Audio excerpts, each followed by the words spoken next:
White, I don't think about. These songs only 27. It's like only 27.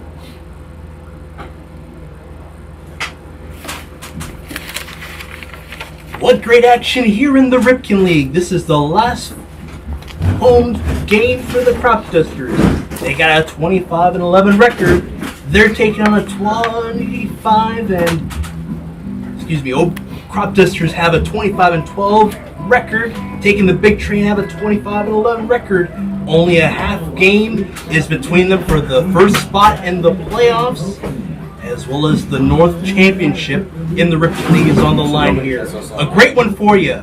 Not a cloud in the sky. Ollie here with Peyton Youse and Peyton. They let one go against the Grays yesterday for the Big Train, but still a great one indeed here today. Yeah, and this is what you live for, not just as a baseball fan, but as a sports fan. A winner-take-all game, the final game of the regular season, everything boiling down to this should be a fantastic atmosphere and a fantastic game today. And tell me about the Cropdusters. They've got everything going well for them. It's just a matter of how you get over the hump. Yeah, and I think the big thing is just trying not to dwell too much on that loss against the Aces. Definitely a game you felt like you should have won, so it's time to just put that in the rearview mirror if you haven't already and just focus on the task at hand, and that's taking down the Big Train and claiming first place. I'd say it's the timing that was off.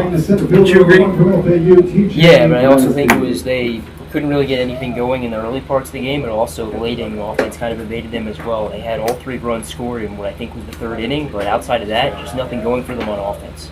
Yeah. Early bunt here for TJ Gramercy. He's a leadoff guy. Going up against Ross Lindsay, Central Louisiana guy, Natchitoches, Louisiana, and a prominent left-hander for the Alabama Crimson Tide. Nice pitch right down the middle, just inside of the zone that time. And Gramercy with an even count. We're so underway. Ross Lindsay got to play against the Giants just a couple of days ago in that doubleheader that was postponed to yesterday.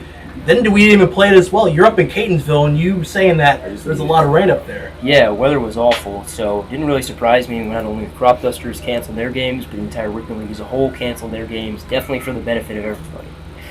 TJ Gramercy, catcher, but playing center field today. He's got a heart that is very mountainous and a guy that has tons of respect from the Colangelo staff here for the Big Train.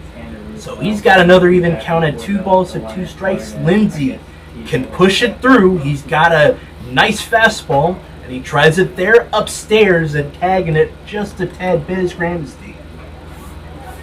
Brennan Wright on deck after him, and we look at this Cropdusters or Big Train lineup. It's interesting. Johnson usually is a 2 spot, goes down about the 5th spot in the lineup, but no, Emilio Gonzalez got tossed out of the game in the 4th on what was a called strike. He was going for that check swing against the Grays. Yeah, it's that next man up mentality, but the Big Train really need that. I mean, they have 8 guys batting over 300. This is a loaded team, as is the case pretty much every single season. So, yeah, 1 guy gone, but a number of guys capable of stepping up. Just a 9-hit difference between these 2 teams. 300 hits on the day. A line drive for the team who has 309 hits on it this summer. And Gramercy's going to sink this one. A line drive over there at left field at the warning track. Duncan over there just a bit outside of the reach of him. And Gramercy with a sliding double through right where Gazan was moving. Yeah, and definitely not the way you want to start the game with the Cropdusters, especially if you're Duncan. You have a great read on it, even after taking a step forward, but he kind of just stands there for a few seconds and then ultimately makes his way backwards, and that cost him all of a sudden Big Train on the verge of striking first. A man at second. Potential first run of the day in the top of the 1st for the Big Train, Brennan Wright. 15 plus RBIs on the summer. Looking to bring him home with a bunt. And these first 2 batters in Gramercy, who had a double on a line drive, and Brennan Wright with that 0-1 count, they're going with the bunts early. Yeah, and I think you're kind of seeing that small ball approach take shape, especially with Emilio Gonzalez. They do have guys who can put it out of the yard, but definitely I think a smaller approach today. Owen McNeil crouching, setting himself for the 0-1. It goes low on him. Ryan Boma at third base, and the rest of the infield goes like this for the Cropdusters. David Hernandez at short has been very helpful out there. He's cheating right next to the back of Ramesty, who's base running after a double. Patrick Gosden and Dylan Melton. And this one's sent over to second base. On it on the hop is Gosden. And they do get that crucial first out, and the man is at third, that is, as he tagged up his Ramesty. As you coming up, a guy that has had some lucky hits. 2-run shot in the July 1st game that these two teams have played, and then another 2-run shot in the July 3rd game. Yeah, one of those 8 aforementioned guys hitting over 300 on the season. A very nice campaign he's put together, batting 333. Leads the team with 9 home runs as well, so always a threat to go deep. And in week 4 was hitter of the week. Just an impressive guy in that 3 spot. A grounder for Brennan Wright, who was the second man up against Ross Lindsay. And a guy who's got some confidence. That poise is oozing out of his pores. The Central Louisiana guy. Pumps it right through. It goes low. And it is fouled down the third base line right near the knees of Ramesty. He fought one off behind, and this one goes down the line for a guy that's got a great bat against a reliable hand. Lindsay, a guy who loves to start out of the lineup. He's done that a lot in high school, hasn't played this past spring due to shoulder issues. And off speed or off pitch. This goes up to the side. It was going so slow, it was rotating backwards. 1-2 the count. High pitch to go along with 2 foul balls, 1 out so far, and a man at third. Sliding double for Ramesty. Nice look at Lindsay with the 1-2 on the way. Off to the side again.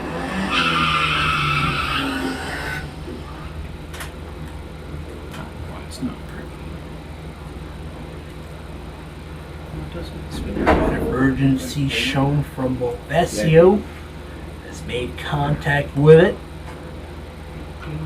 This will be the 6th offering his way against Ross Lindsay. Multiple foul balls go along with the ball and a high pitch. Great wave and miss. Ross Lindsay pumps through a strike against Movazio to bring up Carpenter.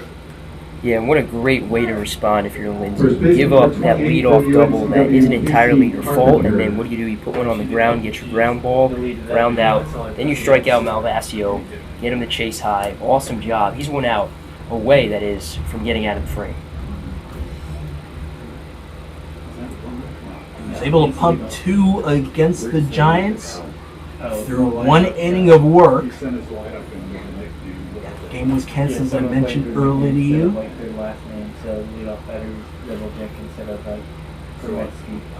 Played on a Tuesday. Casey Carpenter in that first cleanup spot up there. It's a Cropdusters team who is on the verge of trying to be that top team for the first time ever in program history. And today, final home game of the summer in the regular season. Why not throw it to the Hawaiian shirts? Lovely pale yellow look. Go along with a nice print. We'll show it off to you in the middle of the 2nd inning. 1-1 the count. Pitch elevates up high in the zone for Lindsay against Carpenter. Last 2 times he's been up against the Cropdusters was a designated runner for the catcher in those games. One for Gagan in the July 3rd game, and the other one in that July 1st game for Ramesty. Another pitch into the backstop netting. First 2 guys who've been up to bat against Ross Lindsay was a double as well as a putout at second. Went with that bunt early, but then a little bit more contact from Movazio as well as Carpenter. Didn't work out for Malvazio as he struck out the side, right in that outer corner. It was a 1-2 count. This one's an even count. And it's lined behind into the backstop. At third is Ramsey tagged up as Brennan Wright grounded out to second. Line drive to left field away from the glove of Duncan. Ross Lindsay trying to go with a fastball is working with him so far. Once more. Just a bit low, the count runs full for the first time for Lindsay. Gets the nod for the staff.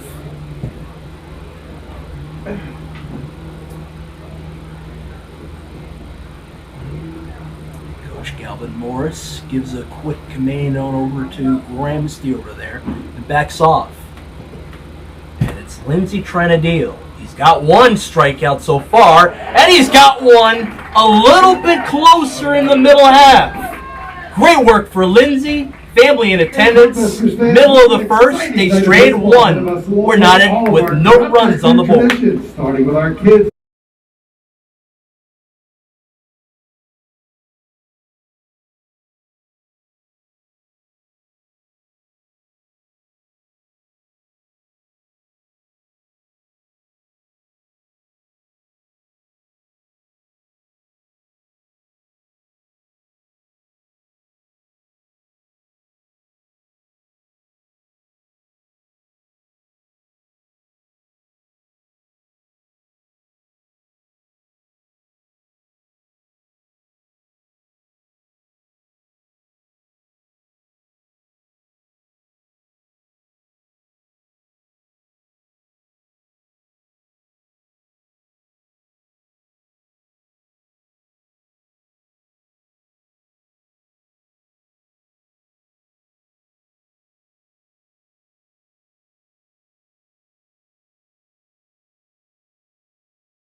Dylan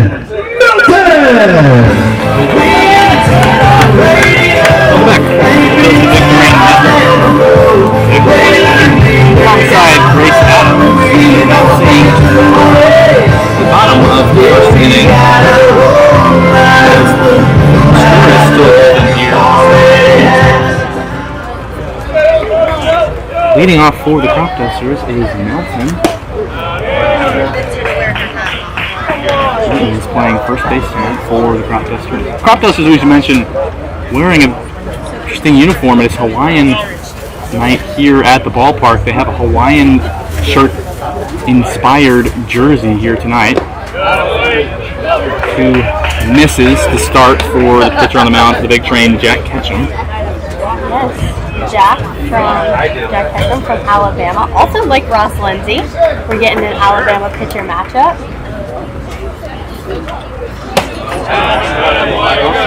That one just barely misses on the outside. Gagan, who is our catcher tonight, battery with Ketchum asking where that one missed. Jack has played in 4 games so far this season. Well, 4 pitchers, one of them 5 zone. Number 26 from Westchester University. Jack Ketchum and Base runner early as the first man they see. Milton walk himself to first base.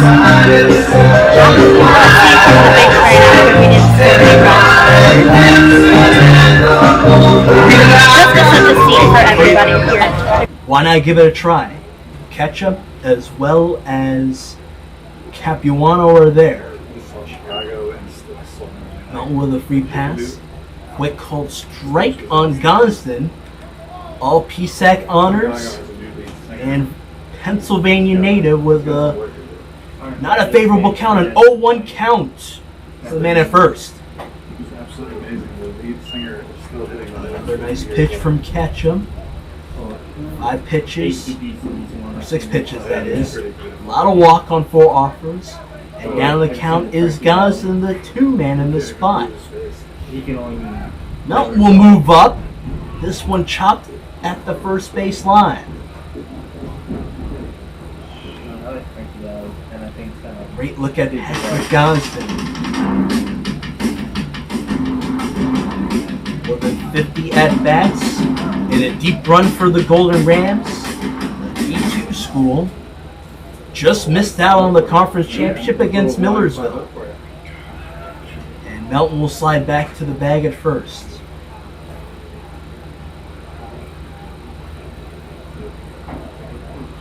And even with that long run for the Golden Rams, he didn't show up for another week and a half in the summer. Another pickoff at first. They were very aggressive early on the foul ball. Gosden with 3 offers. His 4th at bat early when he came up to the Cropdusters. A grand slam with the bases loaded. He's going to tag this one down the line and foul. It's over there and playable for Carpenter. Looks like it's been caught there. Great work and 2 out, or 1 out that is. Batting the center fielder number 6 from Jacksonville University. Catch for Carpenter in the spot of Emilio Gonzalez. And it's Cade Walter. A grand slam in his 3rd game started for the summer against the T-Bolts. That's the 4th time they look over the way of Melton. Don't they know he doesn't have that many stolen bases? Yeah, not the biggest threat to steal, but in a game like this, positioning between the base pads is so important. Wouldn't be surprised if he at least attempted. He did try on that 3rd offer over there for Gosden. There's 1 out so far and a free pass. But that's just criminal. You got a Hawaiian shirt on. You're trying to be more relaxed. Now you gotta wash it now. That's the worst part about it too.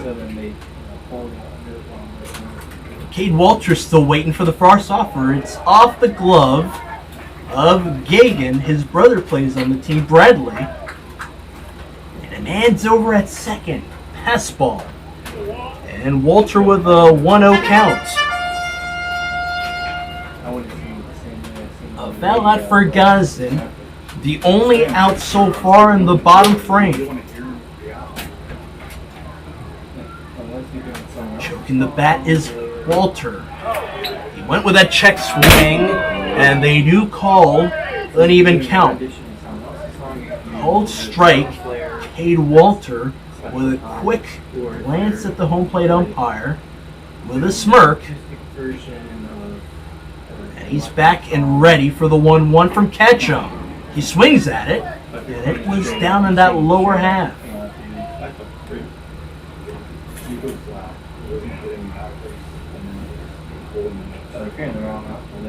1-2 the count.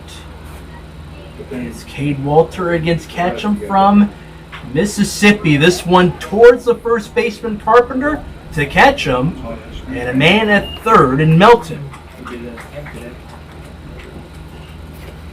Batting next to left fielder number 20 from Duke University, Andrew Duncan. It took 1 out for the big train to have a man at 3rd. It takes 2 outs right now for the Cropdusters to do the same.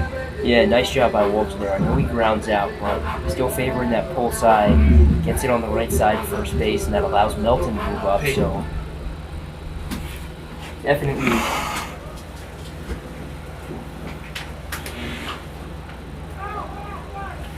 Dunking off the plate into his side.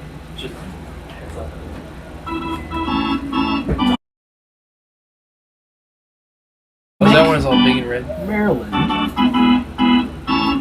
Head of Georgetown Prep. Plays ball for the Duke Blue Devils. Says he's been in a rut, but a guy who can hit it out of the park. Long ball potential for him. Got to see a good friend of his, Sam Weinstein, play against the Aces in that doubleheader. And it is him up there, and Duncan with a man at third. Melton with that 4 offers and a walk. Leadoff guy is at third. He moved up to second on a pass ball, and then the grounder to first for Walter. He moved to third on that one. Great look at Duncan, and Ketchum, a Crimson Tide in his own right. Just bottoms out on him.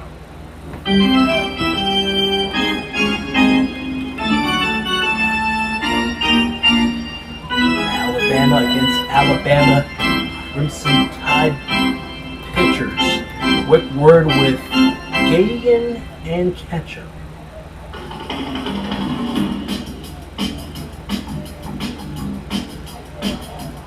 Just reading them, I'm thinking, hey, you want to go with that lower spot in the zone. Yeah, he's got some big shoes to fill. If you think about it, I mean, Lindsay allowed leadoff man to reach second, and then 3 straight outs, he got him out of the jam. So he kind of wants to follow suit.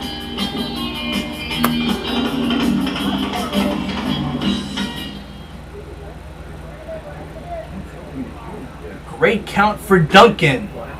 They're going with that lower spot just outside of the zone. And he did offer himself at it, a guy who does not really crowd himself at the plate. His left foot's digging right near the plate, though. As it goes the opposite side.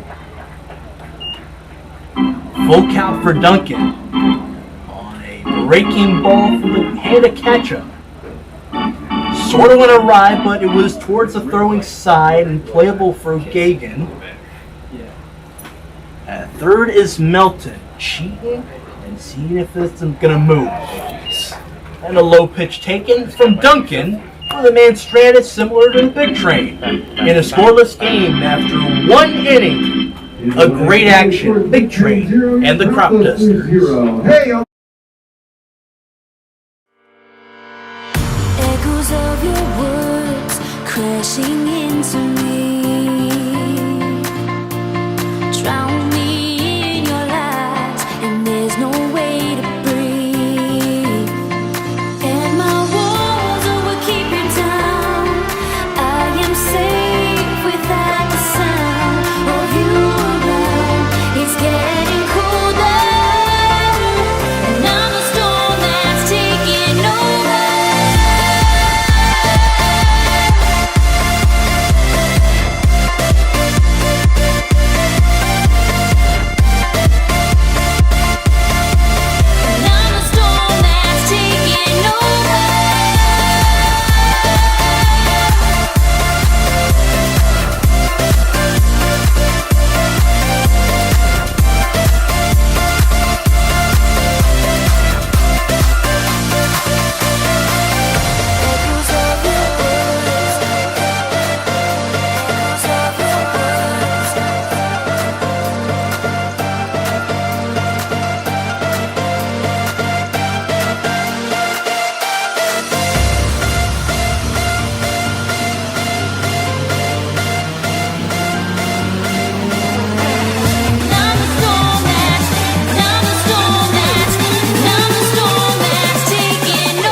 Number 9, Cal Johnson.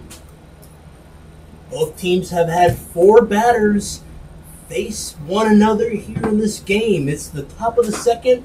Ron Lindsay, with his 2 strikeouts in the previous frame, gets one going on that lower corner. It's Cal Johnson up there, usually in the top of the order. Rests down in that 5th spot. And he's down in it now. Favorable pitch, and Johnson with a 1-1 count. Yeah, it goes without saying. I mean, this is a stacked big train lineup. You've got guys like Johnson, Fiscolo, Ponnet here in the middle of your order. And Ponnet batting .375 on the season, second best on the team.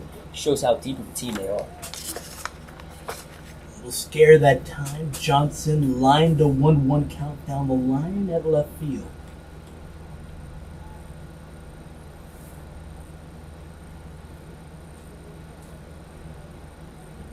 But even with that, great work with Lindsay. He started things off just firing on all cylinders other than that double. Yeah, enamored with how he was able to respond. You know, allow the leadoff man to get into scoring position right out of the gates and respond with 3 straight putouts. Very commendable job.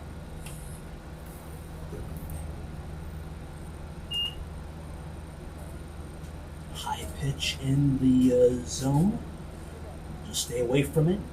Even count at 2 balls to 2 strikes. Johnson looks it in that same spot again. The Natchitoches, Louisiana native. Trying to deal here with Johnson. Struck at Malvazio in that lower corner.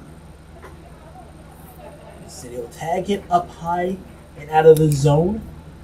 A walk for the big train to go along with a double early. And it's Fiscolo up. The outfielder has been very helpful in recent games for the big train. That was Brian. Same batter's box as the leadoff guy, Cal Johnson. Both got right. A man at first with a full count walk. Fake bunt swing away. It goes low nonetheless.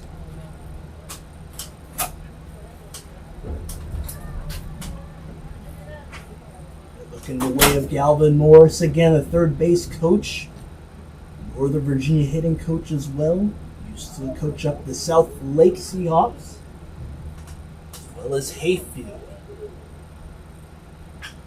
This one is lined over there left center. It's shallow. Walter will look over at it. A man is aboard with a single, and Johnson is at second.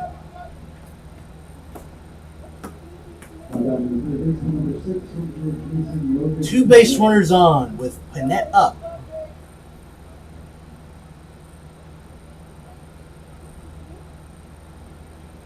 Another guy to return to the big train from last summer. 2 men on. Now he's going to angle right near the plate, and it's going to drop down in front of Lindsay. It's go time. Here's the throw over to first. Melton's on the bag. Not much movement on the other than that. A tag up from Johnson to third as well as Fiscolo to second. Great sack bunt. Drop down in the infield grass for Panette. Yeah, but great job there from Lindsay to recognize that. We've seen a number of times pitchers just kind of mosey their way over to the ball and then ultimately try and readjust, make an off-balance throw, miss the mark, but Lindsay right there, right out of the gates, gets right to the ball and throws a very accurate throw to first base, so credit to him.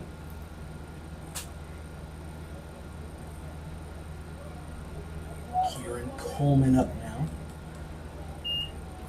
First appeared for the big train on June 25th against the Alexandria Aces, their first ever matchup together. Came into this summer for Julius Bagneris with a lower body injury. The guy who's trying to get more reps in had a walk against the Aces. And here he is now in that 8th spot in the lineup. 2 base runners on for the big train with 1 out. A sack bunt for Panette. And it's something you talked about, Peyton. That small ball in the first has been very helpful in the second.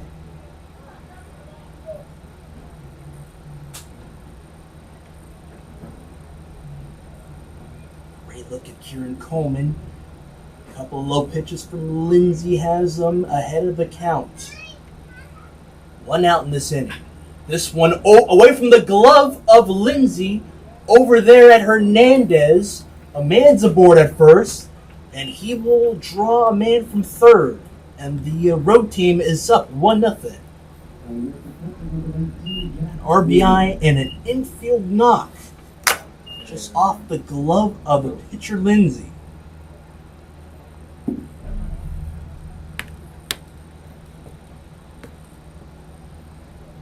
now we will round out the order with Jack Gagan, the catcher. His counterpart McNeil kind of moving to his side.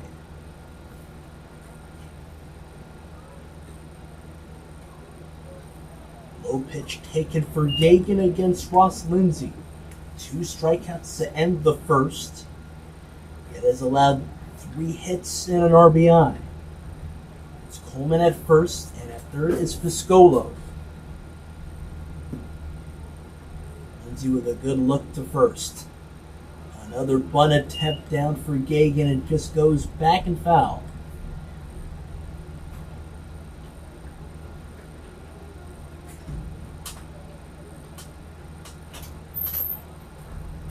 Ball, strike. A man out, and Panett with a sac bunt. Moved up Johnson to third and Fiscola to second. And then Coleman scored him on a quick grounder over there at the pitcher's spot. Coleman is safe at first. He slides back with his black jersey, gray pants. Again, Ross Lindsay trying to go back to the fastball. Here it is. It paints outside of the zone. Favorable count for the 9th spot. Not 2 balls to 1 strike. Moving away from the bag at first is Coleman. And angling away from third is Fiscolo. Both of them have a single.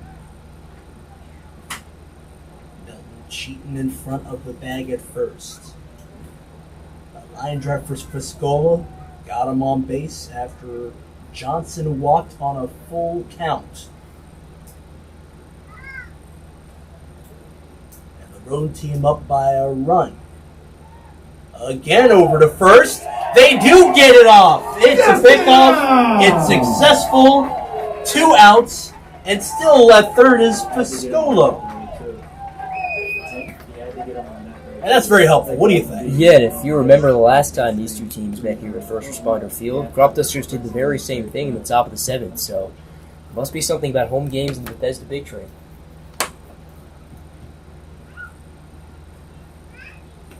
They retire Coleman, and Gagan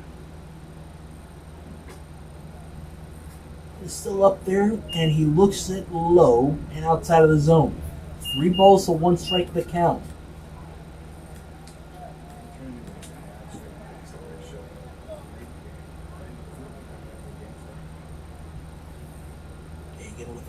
At bats.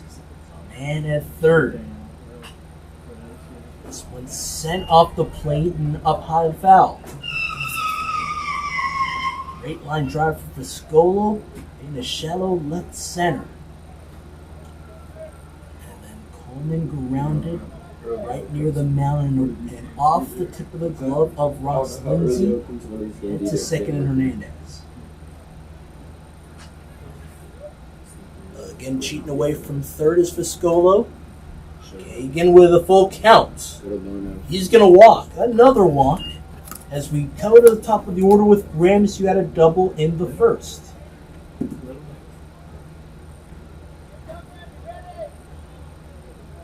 What was helpful is the 2 outs. Yeah, once again, all it takes is just 1 out to get out of the fray. Running for him is Will Hack from Ellicott City. Home to our own Adam Leader.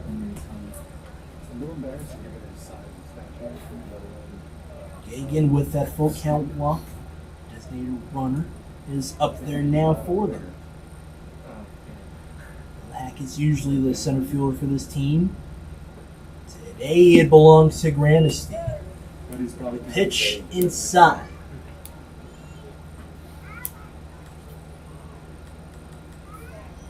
Boca Raton guy, as well as an FAU owl. It just goes to show you how very effective he is. Over there and sliding through his hack at first.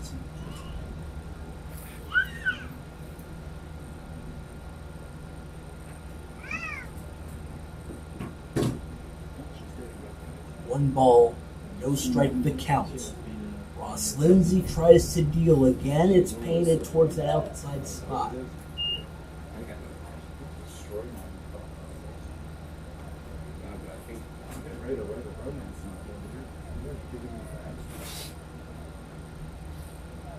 Fastball's not connecting for a guy who's got great poise. Cropdusters trying to get back in this one with 2 outs. Middle half. Called strike against the 1 spot in Grandisty.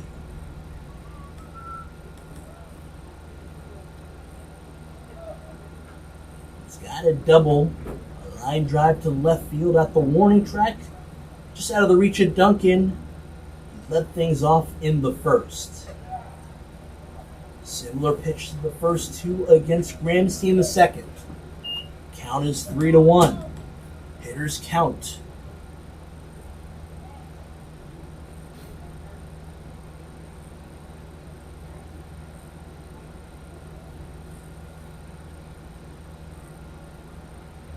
The delivery, it's popped up in the air to right field. Over there is Scott as well as Gosden. It's the former who's got the crucial 3rd out. But the big train with the RBI knock from Coleman, which scored Johnson from 3rd. The kids dusting the bases.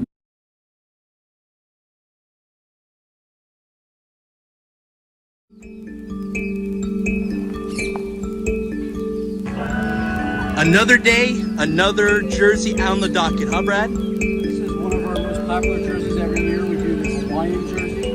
And what this is it has a lot of symbols for the Cropdusters for the season. So you got the Maryland crab, you got baseballs, you got the Cropduster logo, the OBGC logo, and the new Hop Duster beer drinks from Lono. So there's quite a lot rolled into this jersey to kind of let the kids take this home and remember the time here. Yes, and tell me about Hop Dusters. How much has it been a popular item with the team? Oh, it's been very popular this year. It's really cool that Lono collaborated with us and came up with a beer for our specific team that's just sold here at the games and that Lono. So it's been well received. All right. Thanks again for the time, Brad. You got it.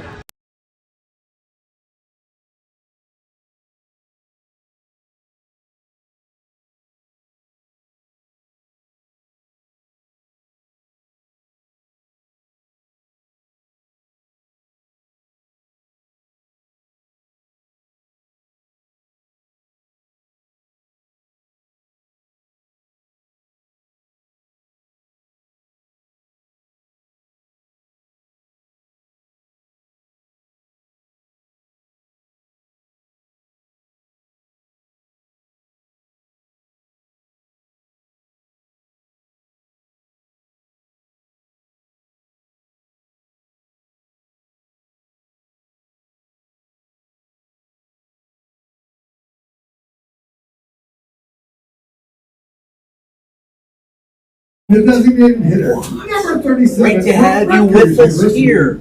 It's the Cropdusters. A great opportunity to get past in the standings with the big train in the North Division. Ali here with Peyton Youse. Max Waring will lead things off. Yeah, if you're the Cropdusters, it's go time. Big Train's got runners in scoring position. They got 2 in scoring position in the previous frame, but had 1 in scoring position in the first. So this is a team that's clearly on the prowl. They're ready to attack. Cropdusters have to respond and at least get some runs on the board.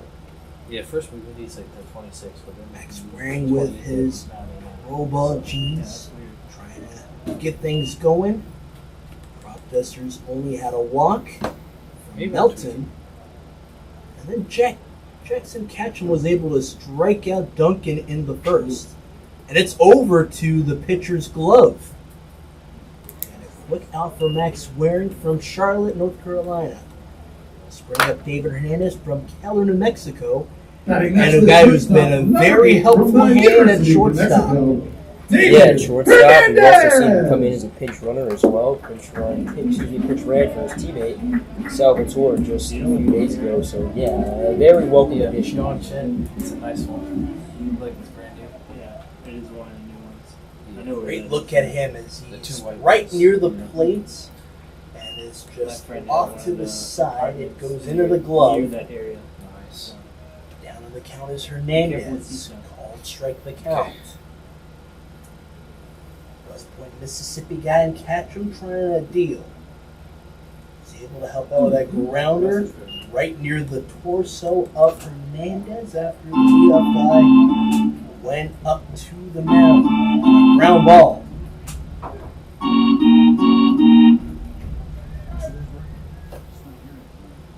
New Mexico Lobo swings at it in the upper half.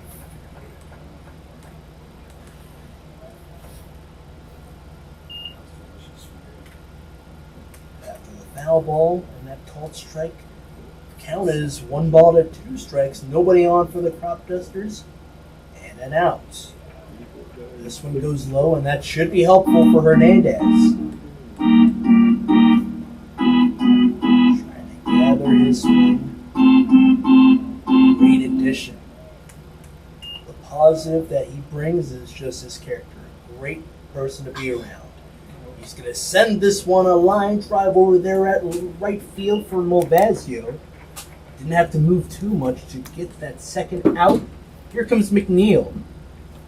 Batting next to catcher, Guy number 25 from Central Previous Alabama. games has been a very great hit. Had 4 singles in a previous game that he's played in. Yeah, last week had a big time game, and with the loss of Landon Springmeyer, definitely one of those guys stepping up and without him.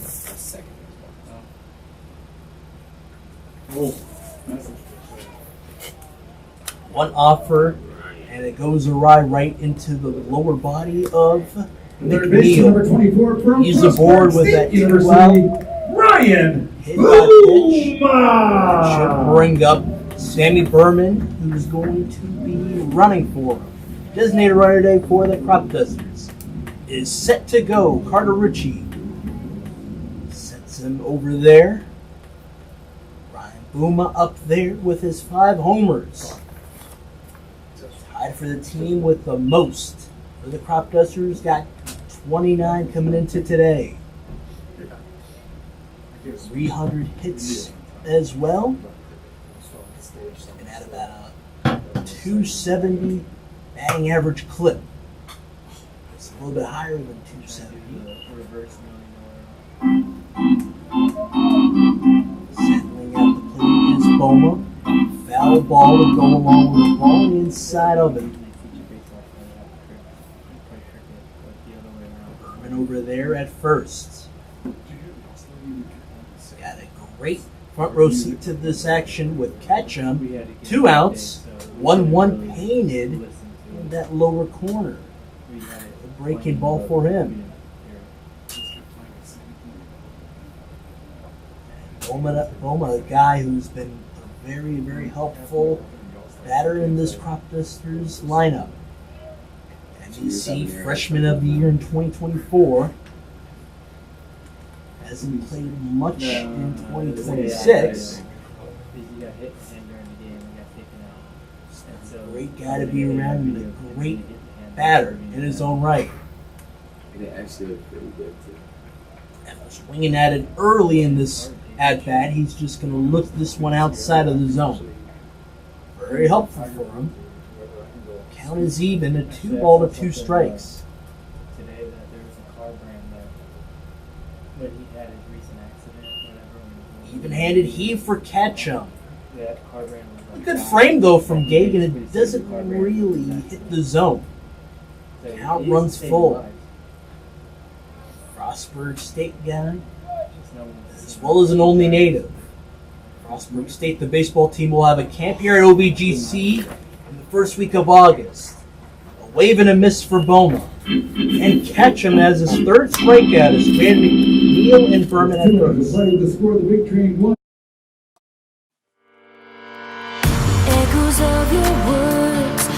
rushing into me. Drown me in your lies, and there's no way to breathe. And my walls will keep you down. I am safe without the sound of you around. It's getting colder, and I'm a storm that's taking over.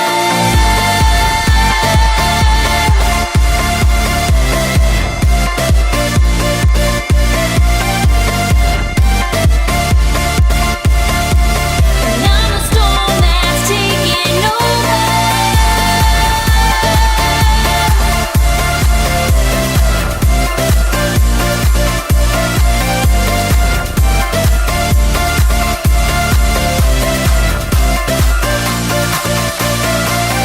Echoes of your words, echoes of your words.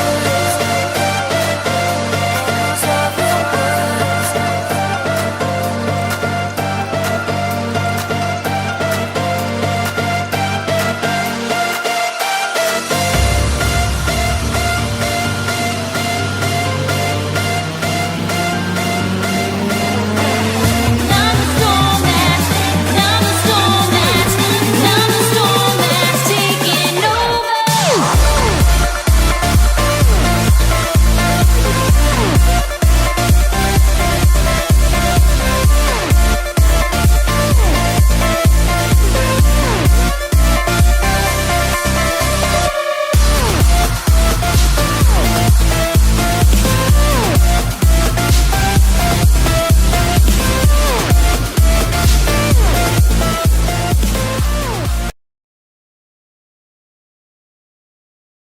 It might be easier for you to just kind of take over and do it, so you can announce all the pressing. Top of the third here in Olney, Maryland.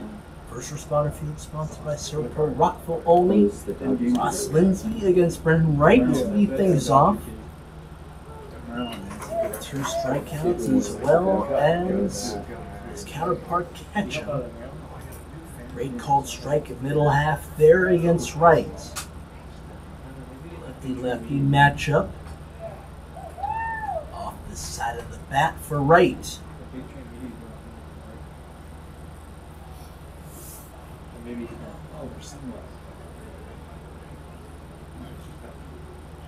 Very productive inning for the big train. Sack bunt moved 2 base runners on, and then Coleman was able to plate one through on a single in the infield grass. 3 offers, 2 foul balls to go along with a called strike middle half. Brendan Wright with Russ Lindsay dealing. Great pitcher for the Cropdusters. Right near the face. Ball 1, right rounded to Gosden. That was back in the first. He leads things off here. This one's sent over and playable for Walter. Line out to bring up Olvazio.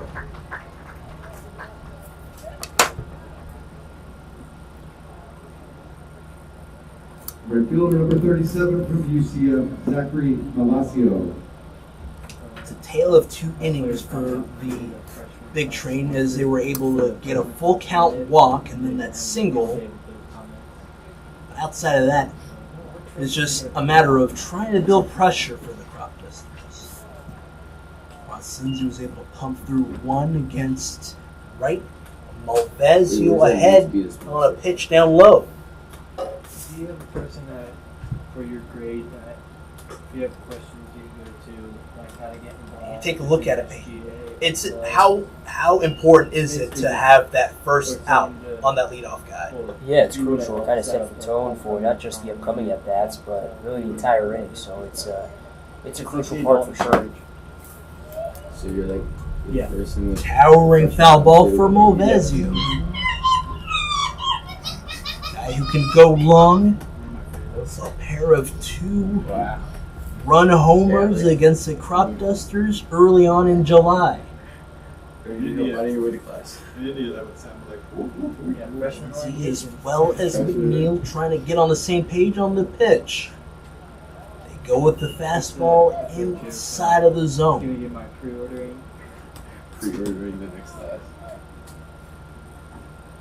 Got 4 years. Growing this man.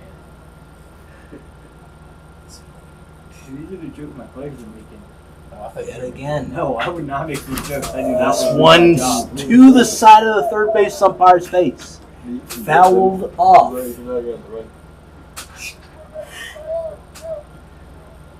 The one joke I did make was that there's a camp going on at the same time, like at Olney facility. My players had to say like, yo, That was a full full count. count. That's not the issue. I'm worried Run about. out so far in this inning.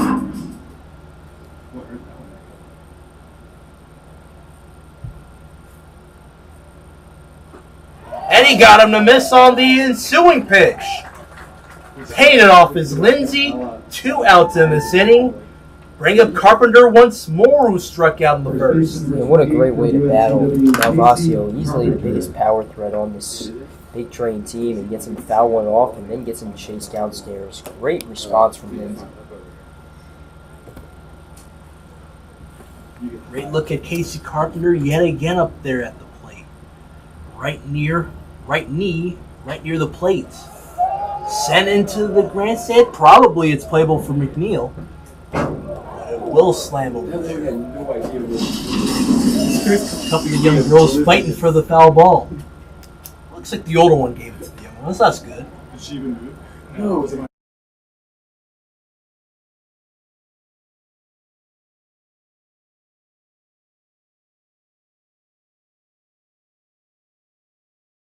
She's not even on her phone. Back to the action. Tell me about this, Peyton. How many foul balls have you had when you were growing up? Not as many as I would have wanted. So you were just the type of guy that just loved to sit and watch a game, right? I'd rather do that too if I was ever watching a game like that. Great offer from Lindsay. A good take by Casey Carpenter, who is out of the It count. is kind of tacky. I will say. Nobody on for the big train. A very helpful tip for the Cropdusters. Here's Ross Lindsay again. Well, do you know the reason? Got him to go down low with it. So when they were going to Breaking ball, helpful for they had, Lindsay. like, Even count at the plate. Like, all right, the most voted for name will end up being the name of the team. Which my son won. What was the name that? I forget, but it actually had some meaning to it. But yeah, it was a historical name or a name. And a punch out to boot for Lindsay. In my opinion, I don't know. 5 offers. 2-2 the count. Swaggering back to the dugout is him. We'll step aside in the middle of the third with the Cropdusters only down by a run. Dance for the kids. Echoes of your words crashing into me. Drown me in your lies, and there's no way to breathe. And my walls will keep you down. I am safe without the sound of you around. It's getting colder, and I'm the storm that's taking over.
Here comes a crowd pleaser. It's Brian Scott in that ninth spot. Bottom of the order, we're about to flip to the top. Here he is, Brian Scott. So many people cheering him on when he came back in the lineup. Yeah, he's in a big spot here because if he can get on base, he sends it back to the top of the order. So a real chance for the Cropdusters to do some damage. And again out to Calabria 2008. Slight nod to Jimmy Kirk, intern coach with the team. Great take for Brian Scott. Very animated in that win against the Aces, as he thought about going with a bunt, didn't, and then rounded over to the second. Inner half on Brian Scott this time. Yeah.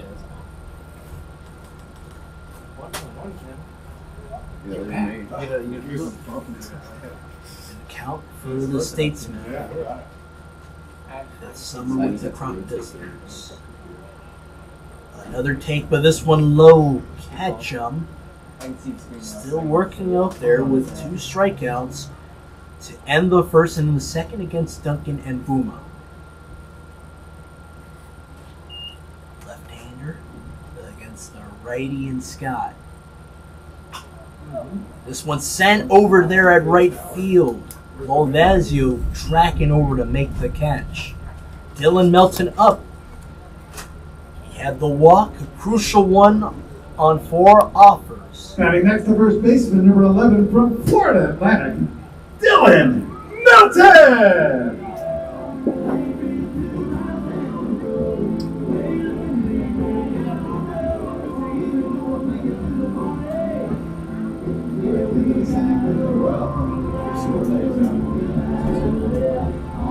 I didn't realize you were going to be talking when you did it, so that's why you were muted. Oh, okay. Yeah, I'm going to try to get everything around again. After the flyout, here is Melton. Great take from him early.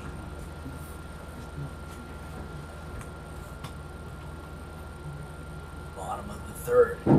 Cropdusters have been on a base twice. A hit by pitch on one offer for McNeil as well as Melton.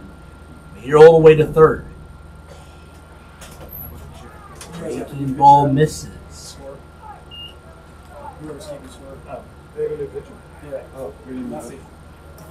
I knew it. Dylan Melton against Bradley Gagan. His brother Jack catching for him. Sent over to the side. A nice shot there for Melton. Nice comp. That's his brother catching. How do we Gagging. miss the picture? I don't know. I didn't. Yeah. I saw the 3 and thought it was 33 again. And again, Melton. Brad's going to take away your paycheck. He already gave it to Every me, so. inch of the batter's He's going to rip box. it up. Clark's He's going to spend all the money, so it bounces. native. Awaits though 2-1. It's right near the Increased knees. my pay from the last 2 years. Man. No bonus? No, but- But still helpful. 3-1 count. Loyalty means stuff. Yeah, Melton, very fortunate to get out of the way there. That one came in hot and very, very close to hitting him in what I would say is not the best position. What are you going to do all summer? Show up to a game. Sit and drink coffee. Middle half that time. Nice fastball there. That was definitely a strike. Yeah, Gagan. it's way over the plate. And a 3-2 count for Melton at the plate. I broke my fist bump. Jeez. I have feelings too. Never fist bumped you again. He lost his Deck is Gosden. Fouled out in the reach of the first baseman Carpenter. With the left-hander trying to deliver upstairs, another walk for Melton. Which is always helpful Batting with next to 1 first out baseman, and number you're aboard. 26 from Westchester University, Patrick Gosden!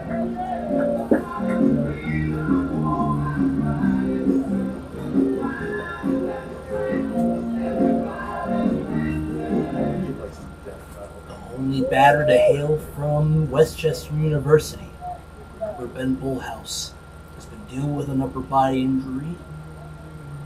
Looks like he hasn't been around to see him in the playoffs.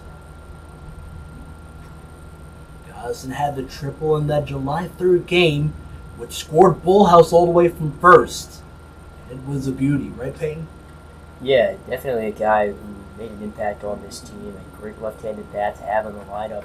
Went deep a number of times, so definitely going to be missed. Great look at Gosson. Over there at first is Melton. And he will move up. The throw from Gagan down.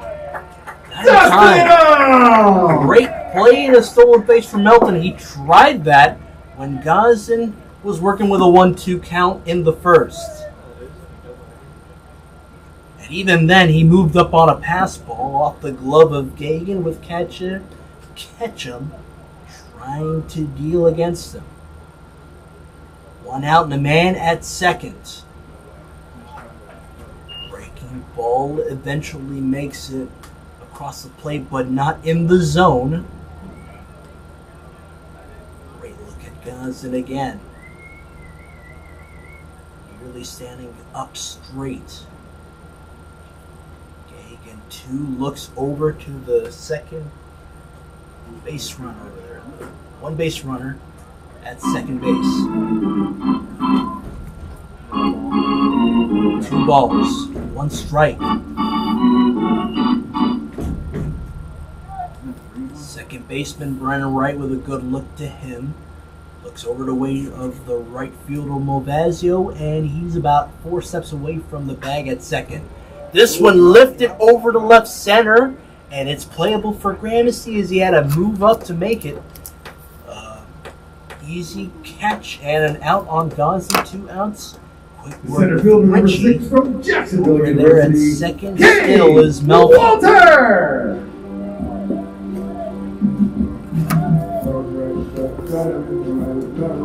Fly out for the lone batter from Westchester. Brings up the lone Jacksonville Dolphin batter in Cade Walter. A 2-run shot in the win against the Giants on Saturday. He swings at it high.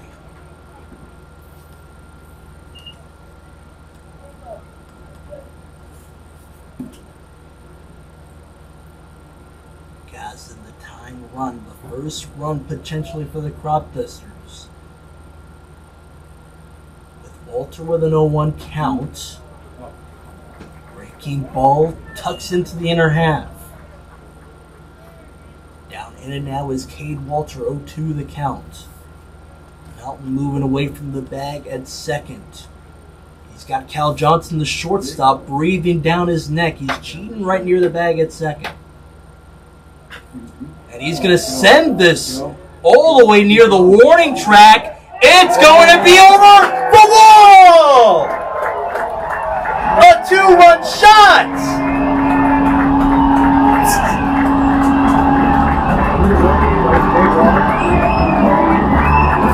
Yes.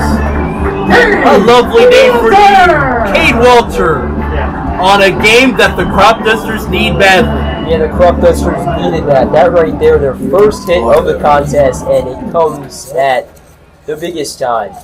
Big 2-run shot from Cade Walter. Remember, he went deep on Saturday, so just continuing to ride that high. One of those balls that just keeps carrying and finds its way out of the ballpark.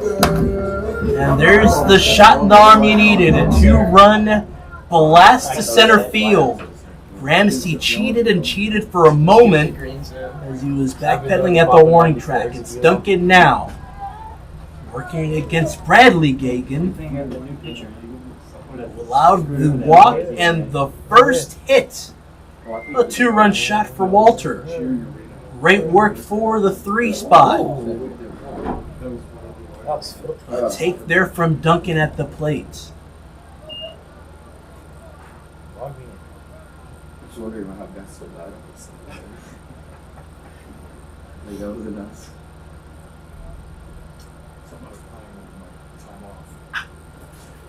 Hooked this one right near the legs of Adam Leader, the third base coach, and a foul.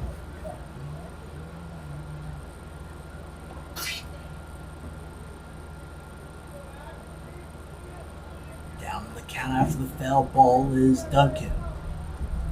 He chased the 1-0 low, and now he's got the 1-2 coming his way. He swings at it outside of the zone. Nonetheless, though, the first hit of the day for the Cropdusters gives them the 1-run lead. They're up 2-1. Echoes of your words crashing into me.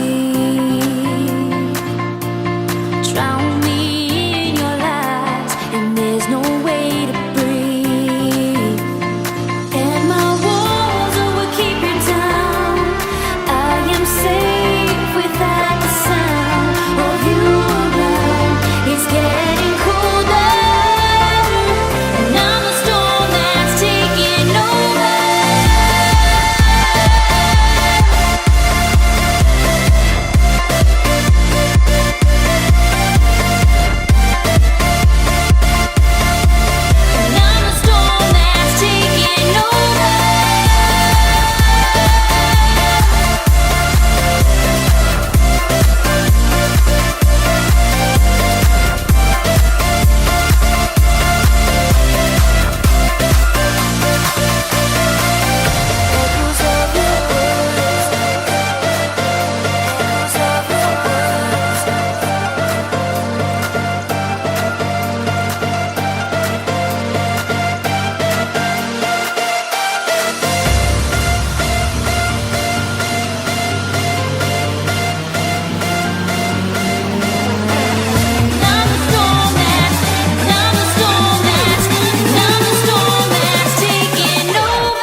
A statement shot for Cade Walter and the Cropdusters team. And how about this?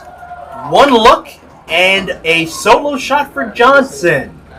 Cal Johnson in that 5 spot takes that one over the wall at center field away from Walter. That was like the U.S. soccer. 2-2 the score, and nobody is trying to give here. Yeah, it's obvious the big train felt some pressure right here. Cropdusters taking the lead didn't sit well with Bethesda. They respond and in a big way.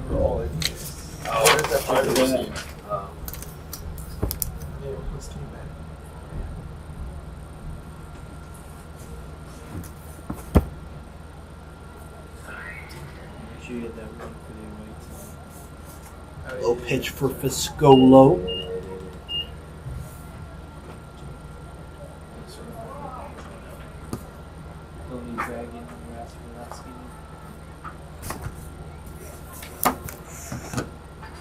Ross Lindsay trying to get back into it. He allowed the solo shot for Cal Johnson at center.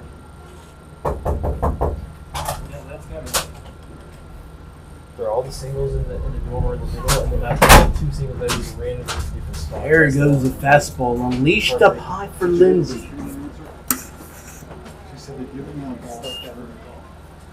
A great look at ball number 3 for Philip Burdett, the home plate umpire. First base umpire over there is Stephen Hand. Great pitch there from Ross Lindsay. And at third base, Adam Peltrola. Great crew on hand. Tied game. On the first offer in the 4th, it's the leadoff guy with a solo shot at center. And this one is sent over near the dugout on the third base side. Fiscolo with a 3-1 count.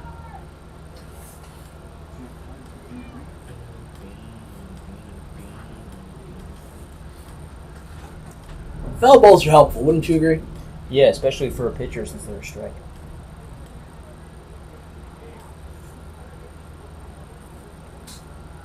The other guys are Solo down for again. being yelling. Trying to work against Lindsay. He's got a full You guys are count. a fan of yelling a 3-2. little? That's my friend's dad. This one is set aside again. Huh? He's got to give I was here saying that. Scolo. No. With a solo shot from Johnson. And it is Ross Lindsay who's got 4 strikeouts. He struck out Mulvacio and Carpenter twice. You don't see that very often in this game. But helpful in the stat column for him. This one is lined on the full count for Fuscolo. It's a single and he's aboard.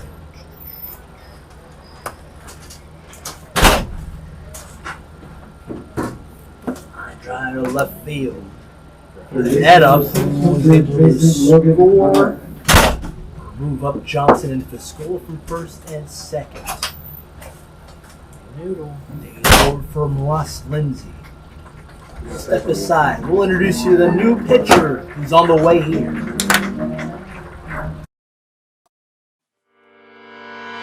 Echoes of your words crashing into me.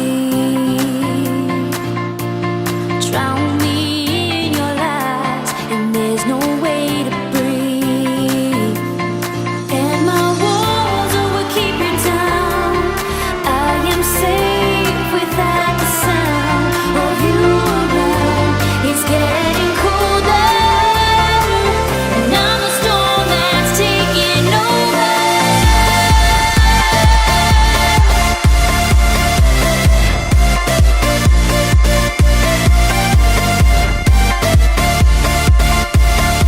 And I'm the storm that's taking over.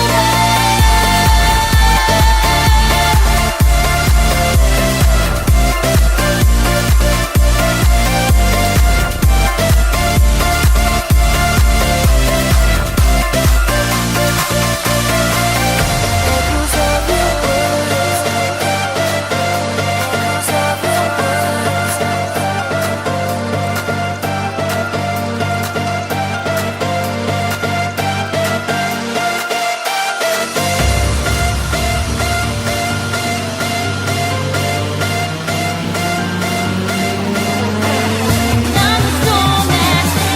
the storm that's taking over.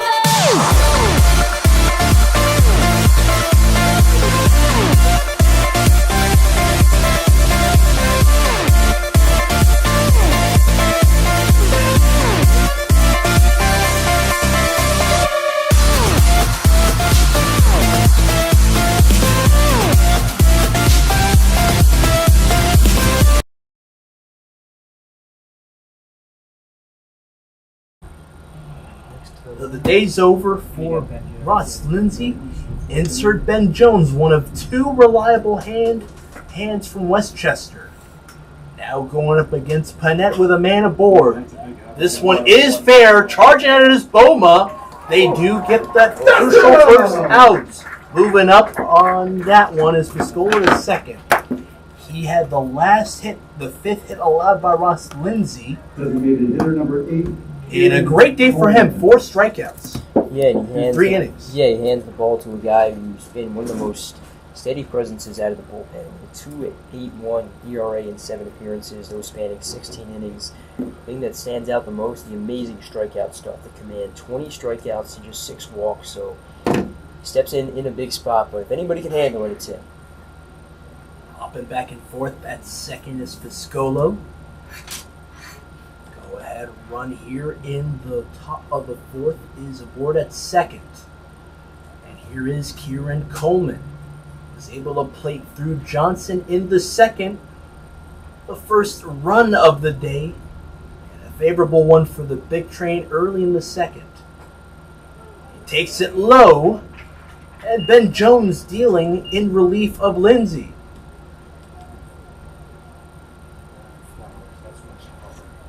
Right-hander against Coleman.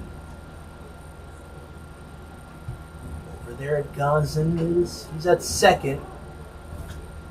Check swing and foul off the plate. McNeil had to track it behind him. And that will not move up though. He stays put at second.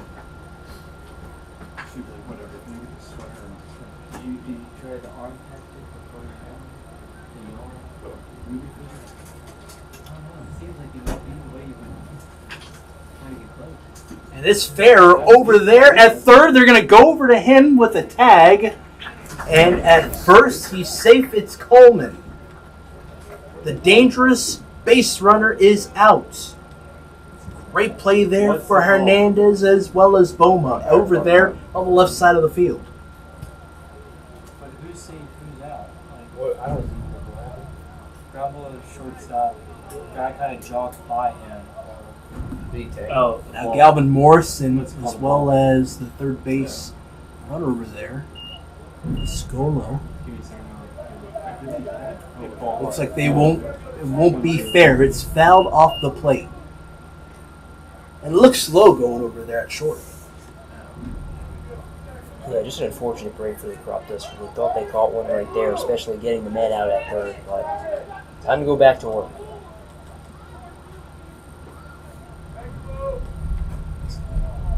And now the 1-2 count with the coach is over there in the dugout for the Cropdusters having a word with Philip Burdett. Man at third, 1-2 the count. It has been Jones trying to deal. Goes inside of the zone, away from it, in front of Coleman.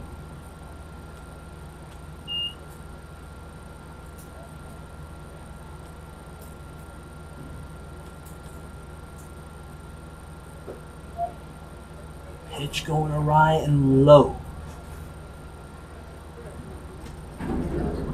Count runs full for Coleman. Skull, the only base runner on.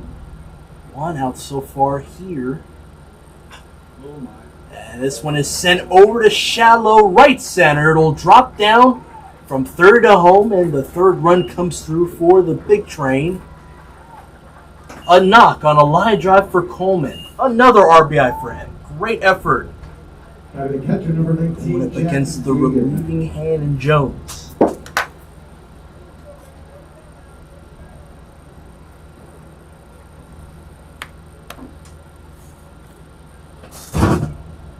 Now back to Jack Gagan, who walked in the second. One out so far. And Jones up high. Gotta love the command he's showing so far.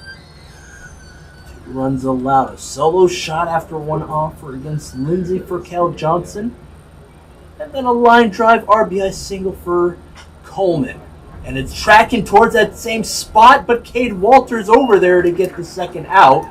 And not tagging up over there at first is Coleman. Gagan out, top of the order for the third time, and Gramsty up.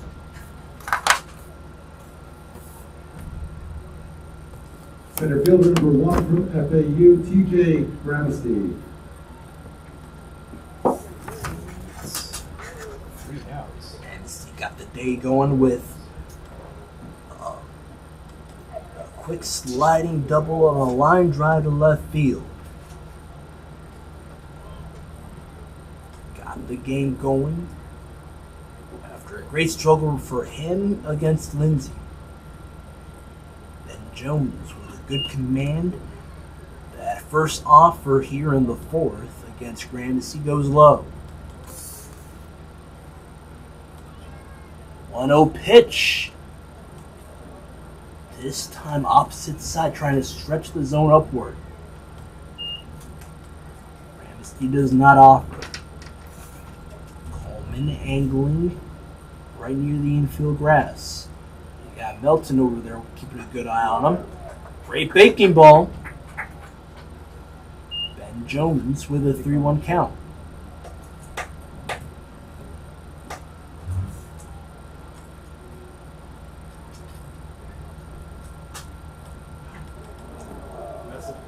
Pitch has this crowd gasped.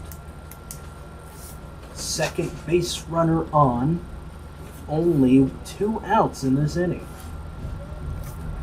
Second baseman number Ramsey 27 will move from up. South Yeah, that's the Alabama, last thing you want to do right Brennan there. Just give more opportunities to the top of this big train order.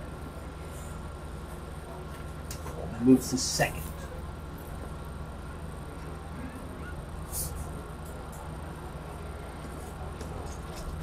Now to Brennan Wright. Lined it into the glove of Walter in the third.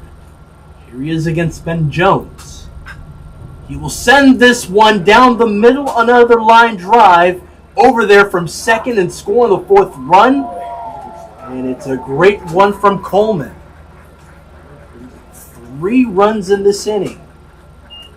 And it's a 2-run lead for the Bethesda Big Train as they are a half game ahead in the standings in the North Division. UCF Zachary Lavasio. At second is Gramercy, an RBI knock in the first hit of the day for Wright.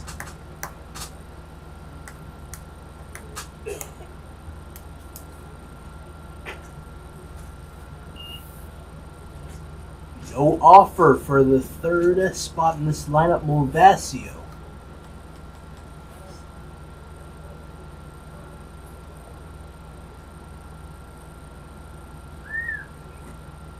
With Crouch as the pitch is painted through from Ben Jones.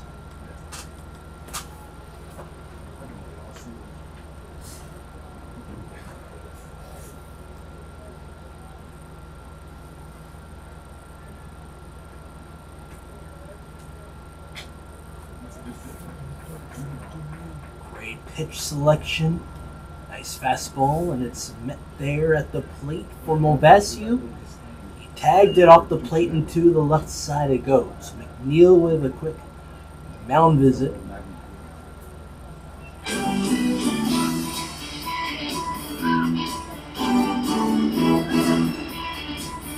Not much struggles for Ben Jones, but those hits have been very hurtful. Yeah, he's had pretty much a flawless season up to this point, so these struggles are definitely surprising coming from him, and they come at a very inopportune time as well.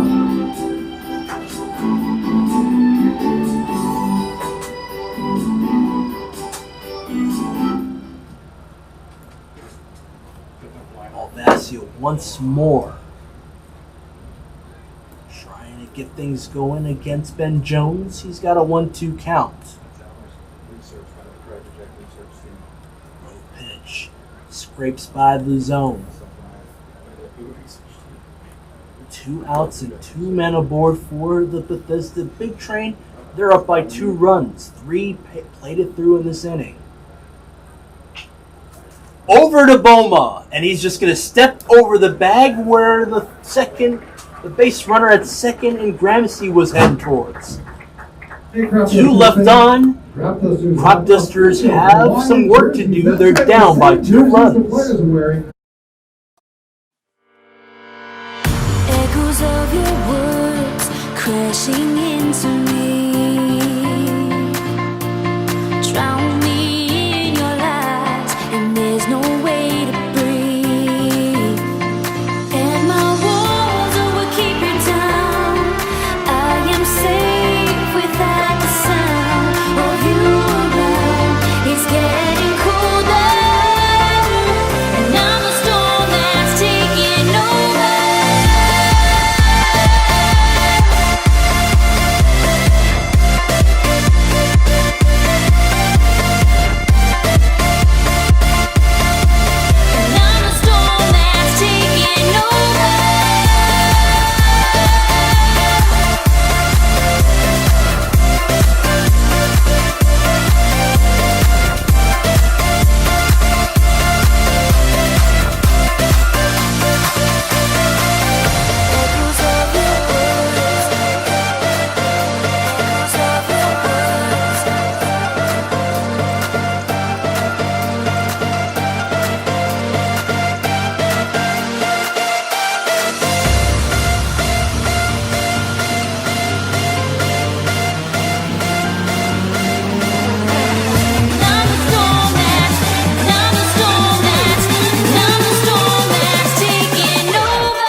Waring.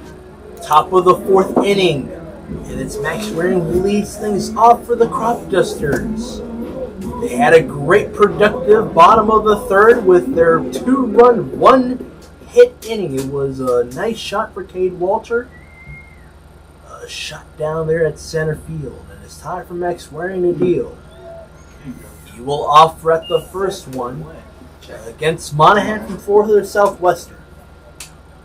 Yeah, he's been a steady presence out of the bullpen as well for the big trade. 3.54 ERA so far, 21 strikeouts in just over 20 innings. So, like you said, steps in a big spot. Cropdusters trying to do some work. Monahan trying to stop that.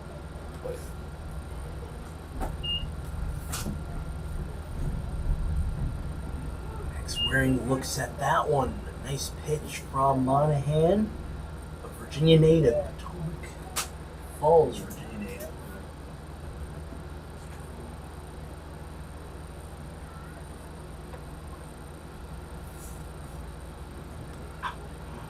Nice shot down the right field line. Max Waring with a line drive. It drops down, fighting in the corners. Bethesda. He's going to step over the bag at second. Slides. He's so yellow. Looks like he's good. All thumbs up for Carter Ritchie over there at first base. But a good knock, though. Second hit of the day and a very helpful one leading things off. Yeah, that's exactly what the Cropdusters need. They get that leadoff man on the board once again. Now it's a matter of taking advantage. Great knock. David Hernandez up. He's a shortstop and in the 6th spot in this lineup. After his last at-bat, a fly out over there at right field, he was motioning, signaling that he would like to just fix up the way he bats. Angling with his left hand downward and to the side. He's just been working that side, working. Goes with that bunt early.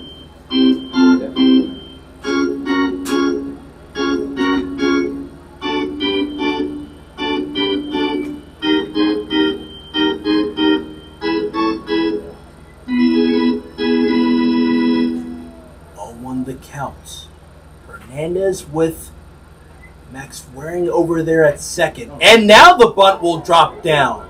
Over there at second at the bag. That first Brennan right over there. Great work from him. It will move up Max Waring to third. Hernandez does his job with that sack bunt. Not out. And McNeil up. Yeah, you said it perfectly. He does his job. He's not over there to get a hit. He's just there to move Waring up. He does exactly that. Perfect placement. He almost beats out the throw as well. It's an interesting play, too. You got Casey Carpenter cheating right near the plate. You don't see that too often, do you? McNeil. That's what's going to happen. Great bat for him. He just tests that one and sends this down to the backstop. He's always telling us things. Central Alabama native. But until you guys are getting home runs all the time. Yep. Let's see, we hit one one today, and if he can get on base, Sammy Berman is his designated runner. Still High pitch taken, Monahan against McNeil. You made him 400 to 380. What a difference. Wow. Why didn't move in This year. What? I didn't put You didn't put it there. Yeah, why would they even put a fence there? They literally picked up the fence and moved it in. So it's still fully enclosed, but it's a shorter fence. And he now. chases after It's the so 1-1 offer. Like you can see the old fence line. Yeah, that's stupid. So they just made less space for other things for no reason. McNeil with Waring moving slightly away from the bag at third. I think they accidentally put the baseball field where the softball Nice take field from is. him. Then A you high put the softball pitch. field, there's like All that feet room. flat there. I guess they put grass in like, oh, it's too late now. Yeah. And walk back from the baseball field. Breaking ball just missed for Monahan. And again, he will deliver. You get right there. You get Takes a shot, and that will go foul just behind the grandstand. What? You right softball? Sometimes. Usually right with tennis, but because there's like there's not tennis self-transport, so it's a job. Your teams can self-transport like that. Yeah, well, we do sometimes, but We we only just do gotta it. like sign a waiver or whatever. It's kind of annoying. Because Sinisi's like, Another pitch. We only The count told runs the guys to do full. that during COVID, or if you play Neil. here. yeah. It's a guy who's It's got a crazy how great the bat and the shittiest guy teams have who's the had smallest multiple fields. singles Wildly, in previous games. Dude, someone needs to break the Make a record statement again. shot after one offer. He was hit on a pitch. From Gagan. Wait, Brian Brewer Another was five. on record? There's got to be 5 foul balls for him, wouldn't you say? Yeah, and all he does is just drive up that pitcher's pitch count, so it might be taxing. Might seem taxing on McNeil, but if anything, it's taxing on the pitcher. I would say maybe a home run from both sides played in the same inning that inning. Wow. Oh, they were extra shit that year. Full count. And it grazes the line, but it is foul. Nice. At first base line. They were okay for a little bit. They fell apart last year. Further in, Neil would have had a nice shot. As Carter was not really near the line, it would have really just been very helpful. They also lost Wildly points. Neil again with another 3-2 count. Long Lake wasn't that bad. They were terrible. And he chases after it low. If you compare all the bad teams with each other, Strike Gifford 3 Park was definitely and by 2 far outs in the this inning No, for they're the by far the Crop best we're talking Dusters. about. Here's Ryan Are you Boma. talking about Now batting the third baseman, number 24 from Frostburg State University, Ryan Booma. I'm sure the varsity Gifford Park had all the guys that they've had for 4 years or yeah. I think they only have like 1 or 2 freshmen up for that Strikeout. No longer Well, that's sacked here, we'll by celebrate that Ramirez, last year. which moved That's still strict. a man from second No, to no, I was third. getting last year. Chasing after it early. Ryan always Booma from Olney. Right? And then they just end up at 14. They were like a small team when I played them. They were always disgusting. I would say playing at their field too. Yeah, we never played them. Who stands for Boma. Lucky you. Monahan tried to stretch it up Field high inside against the them. road, so half the time it's just going by with the foul ball.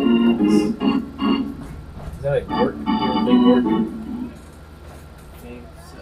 Because one time I hit a ball, I threw a pitch, bounced off the front of the plate, bounced over the backstop and into the road. And this one is grounded up the left side. Great play for Boma to bring home.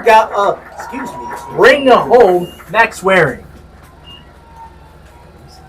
Yeah, great situation Batting next hitting to there right from field, Boma. number This 3 guy from was a ton of Frostburg power, State often swings for University, the fences, but Ryan shortens up there, Scott. especially with 2 outs. And those Waring is on third. All he has to do is put one into the outfield. One's going to come across to score. He does exactly that. He puts it to 1. Now to Brian Scott. I get one time playing up with Just gotta have to wait after Philip Burdett don't play the umpire calls time to just work at the plate. Make it look clean. Adjusting equipment is Jack Gagan with Monahan waiting for him. So they had like packs of grapes. Ryan Scott, great batter There's a road right next to the for this Cropdusters so team. car driving around there. Very involved in the activities going on at OBGC Park. He's been a camp mentor They stopped for Miller the Street. Sherwood High After they stopped School's Miller Street with their car running down their car and walk over the field. baseball players teams. that are brought Same as well as Matt Crispin, Ben Berger, Ryan You can Boma. really see the splat of the grape on it. All been very helpful on that one, helping out Coach Sean Davis out That there. insurance claim. Over there at Boma, who's at first? He slides back to the bag. Carrots here for everything. 0-1 count for Brian Scott.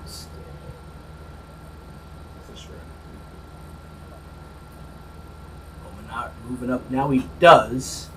Breaking ball, and Scott is going to tag that one to the net. That could be this nightstand for $10. Oh yeah. There's no balls, 2 strikes, 2 foul balls for Scott.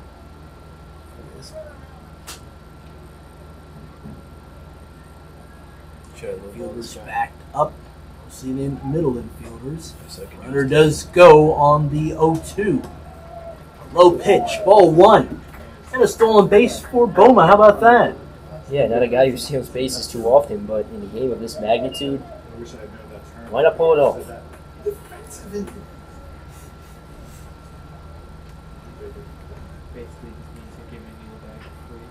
And this one is going to be in the infield grass. Monahan over there to Carpenter.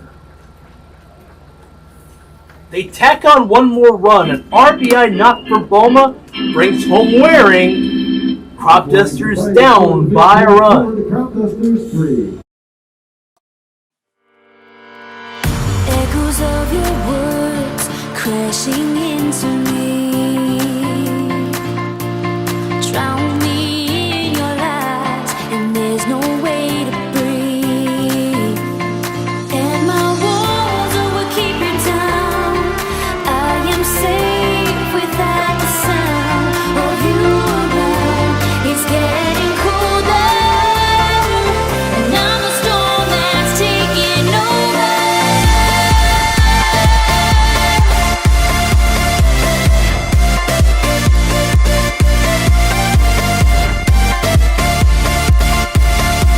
And I'm the storm that's taking over.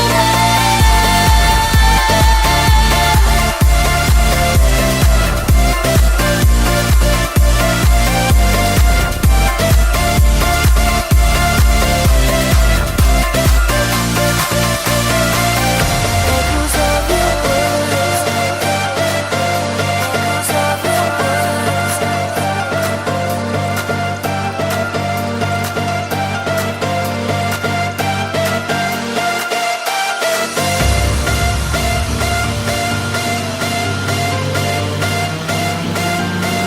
I'm the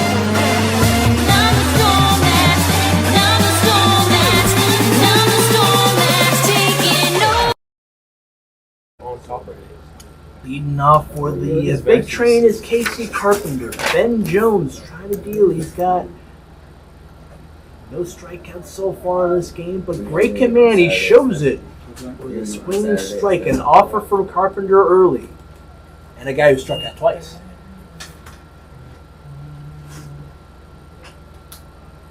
Tag off the foul. 0-2 the count in a hurry. Check swing, as well as a fight off that time at the plate. We're talking about check swings, Peyton. It's the reason why Emilio Gonzalez is suspended for one game. He would have played today. He was in the fourth. 0-1 count, and he was just all over the face of the home plate umpire. You can't do that. Yeah, but thankfully, like I said earlier, for the big train, they have a number of guys capable of stepping up. They've shown it throughout the season. They've shown it today as well. Low breaking ball and an even count. Ben Jones nodding slightly, wondering if that's the pitch that he's going to want to offer yet again. Count is even. This one tagged up high over in the infield grass at the left or right side, that is. Hernandez calls everyone off and gets the out. Just like in the third, a crucial first out on the leadoff guy. For the University of Maryland, Cal Johnson. Cal Johnson with that solo home run. Let things off in the fourth, what spurred on a 3-run 4-hit inning. Now he's up against Ben Jones. And a low pitch, stretching it downward is he.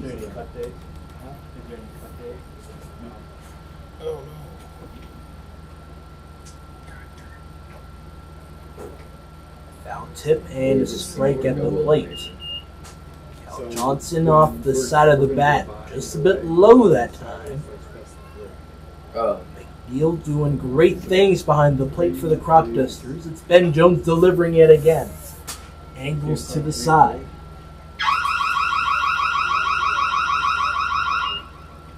What's that? Are you looking at somebody? No, you're talking about baseball. Yeah. So 1 and 2. 1-2 the count. And he's fighting it. Cal Johnson down after 4 offerings. He fouled one outside of the field of play and off the plate. 2 swinging strikes brings up Piscola. Yeah, and hopefully that right there is a sign of things to come. Striking out Johnson had a very successful day so far with the walk and then the solo home run. Jones retired the past 3 batters in his face. So, like I said, hopefully a sign of things to come, and he can settle into this game. And this one is playable for Bowman. He charges and throws. And he beats him by a step. Piscolo down. And it's 3 up, 3 down for the big train. Cropdusters will look to dance. We'll step aside. It's that special time.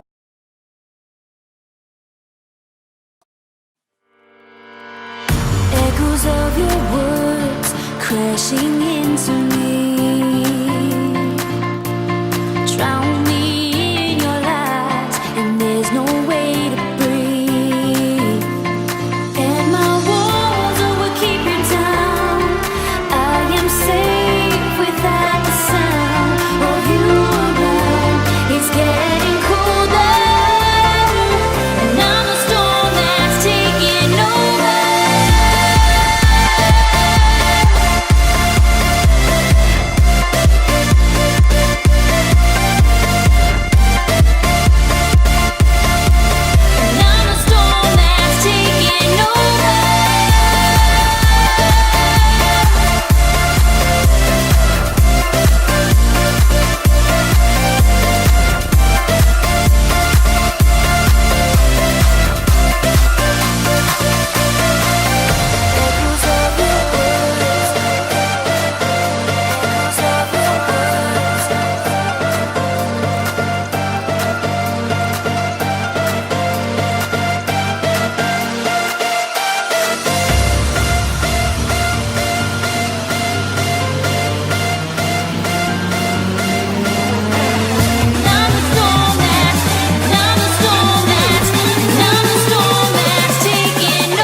Cropdusters feel rejuvenated.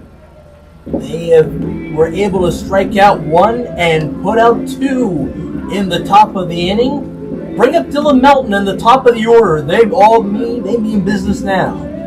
Yeah, they'll be going up against new arm in Landry Winter. He's only pitched 4 innings so far this season, but he struggled mightily. 7 earned runs in that span, so definitely not the season he's hoped for, but we've said before, it doesn't really matter right now. All it takes, got to have 1 good outing in a game like this.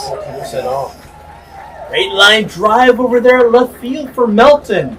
His first hit of the day after he walked twice. He's at first. Fans, it's rally time. Let's make some noise for our second baseman, number 26, Patrick Gosden. The 4th pitcher you see today for the Cropdusters. It takes all of 1 offer to have a man at first with a single. Can Gosden do the same thing? He fouled out in the first. For their team, 15 came in. Made it interesting with a full count. And this one's in the infield grass over to Winter. And another sac bunt, a second one for the Cropdusters to move a man a second. Now batting the center once fielder, again, just selfless baseball right there. Jacksonville Knowing your University, role and making Cade the appropriate play. That's Walter. exactly what Gosden does right there.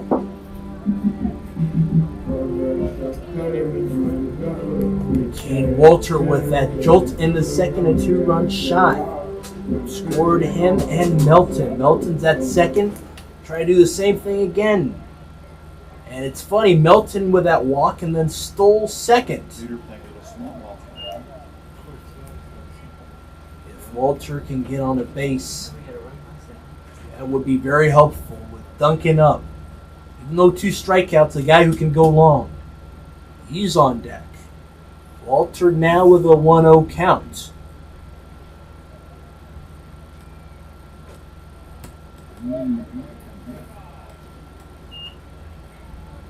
Nice elevated fastball. Goes inside. Count is 2 balls, no strikes. It's Cade Walter from St. Cloud, Florida, by way of Jacksonville University. Big time wave and miss up high.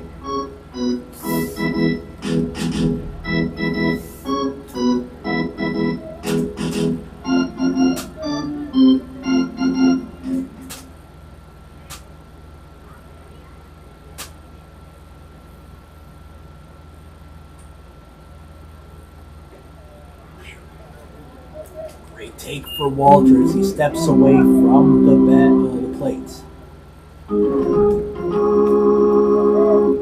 Okay, Walter.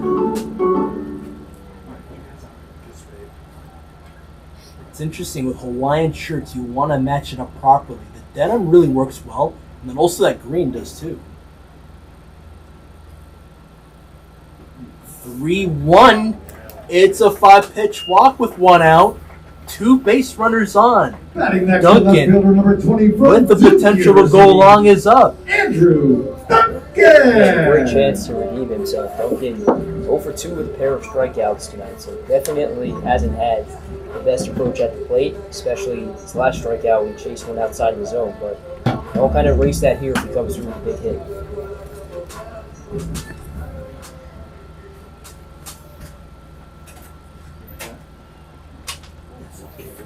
Kyle Hopper, the right-handed pitcher for the big train. That's warming up his lower body out there. Andrew Duncan. Duke's Blue Devil ready to go. He's at the plate now. Melton having a quick word with Brennan Wright, who had to step away from the bag over there at second. 2 base runners on, 1 out. Low pitch taken there. Duncan ahead in the count. He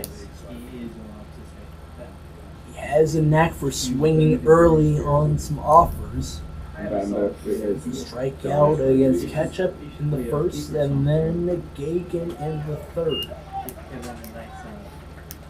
He's ahead of the count. 2 good takes, too.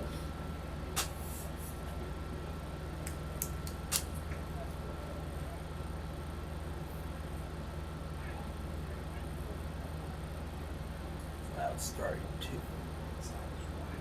assemble here at First Responder Field. Inside pitch. Winter working every part of the zone, but nothing sticking.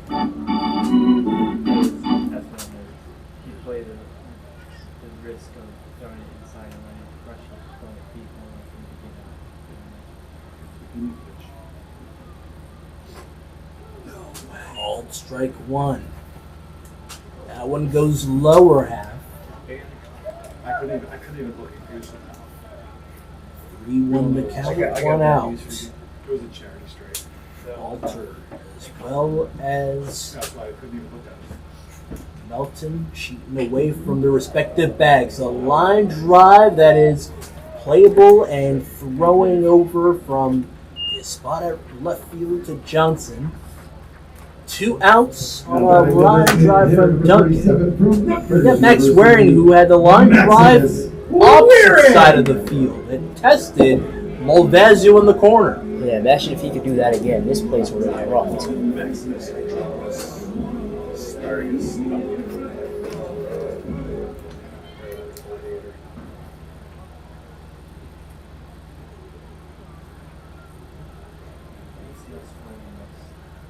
First out was Gosden with a sac bunt right in front of the mound.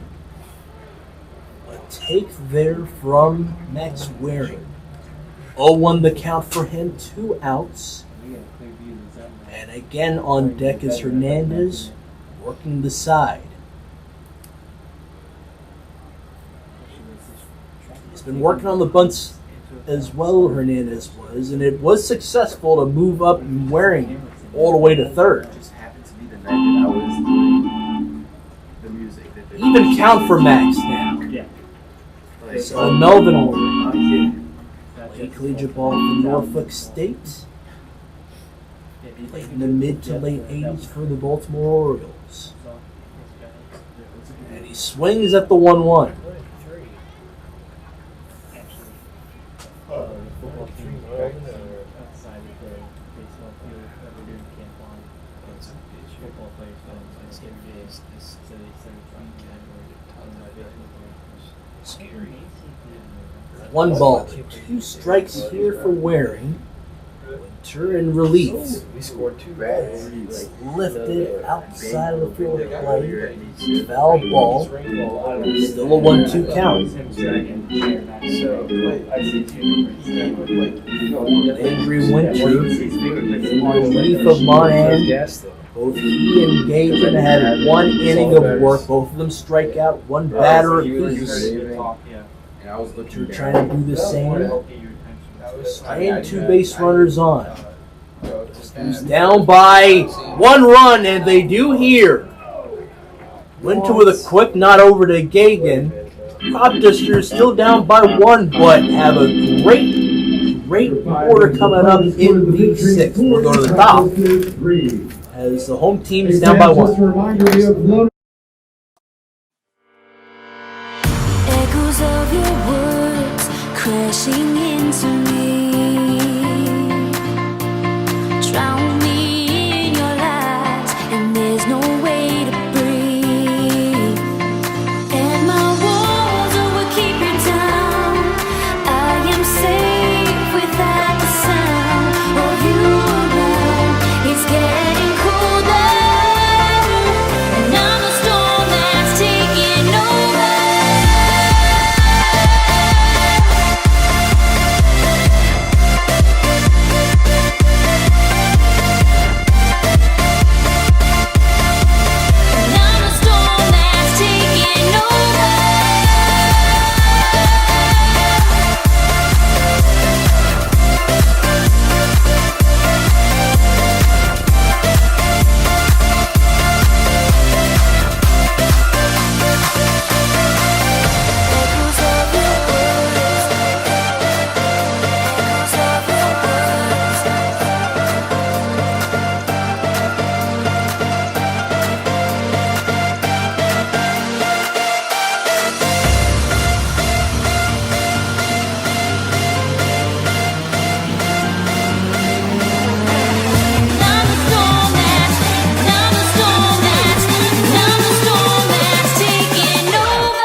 Leaders trying to become an AD apparently. Leaders trying to become an AD. That's what Cody's trying to do with it. They're not going to let Eddie be AD.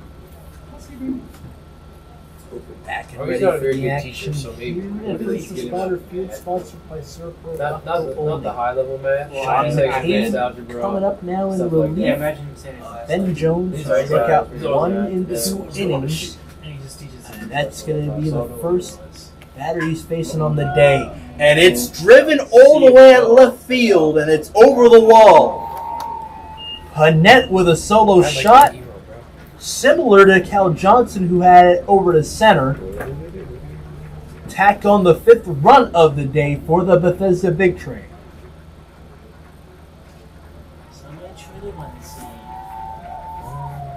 Yeah, just an unfortunate break there for McCabe, a guy coming into this contest with very, very good numbers, especially strikeout numbers, 19 strikeouts and just 6 walks. Only allowed 1 home run on the season, but fortunately gives up another, not at the best time as well. Like if you go past highs a little bit, you get to We're going to go that fastball against Coleman. Past high? Down on the not count like is going down 108. McCabe. 1-0 the count at the plate. Like if you're going from reservoir And towards drove in highs, 2 runs on the day. A line drive that just drops in front of Cade Walter at center. I don't think you're allowed to fish there. Another single I'll for sneak in. him. second I've always line wanted to drive and a stand. knock. What's the count? I think Batting to catcher number 19, Jack Gagan. Gagan, who flew out to Walters for the fourth. Top of the sixth. Another run for the big train on a solo shot for Panette. Now Ryan Boma has a good look at him. He had a late cheat over in the infield grass. Nice feed back.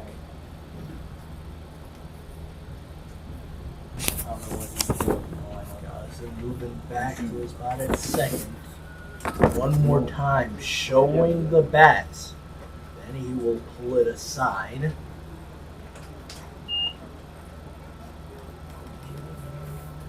He's got the infielders on the left side of the lane. See what you're repaint? Mm-hmm.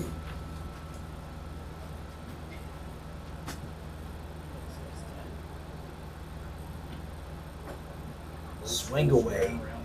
And ball 3 at the plate.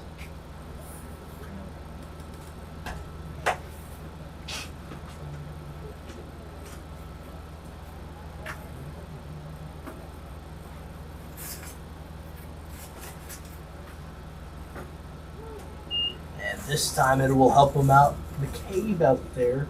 3-1 to count. At first is Coleman with a knock. Line drive to center. Now they'll look the way of him.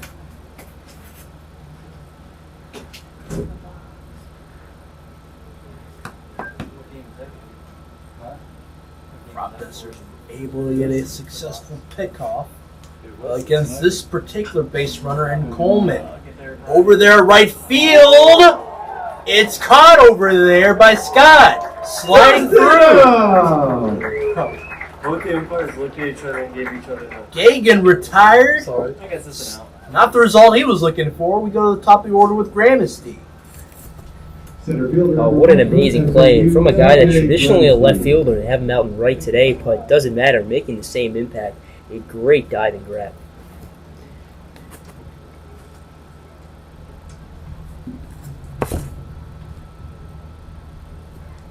One out in this inning. Great out there at right field for Brian Scott. Over the legs of McCabe, and he's going to shuffle it on over to Melton. A man moves to second and Coleman. 2 outs in a hurry.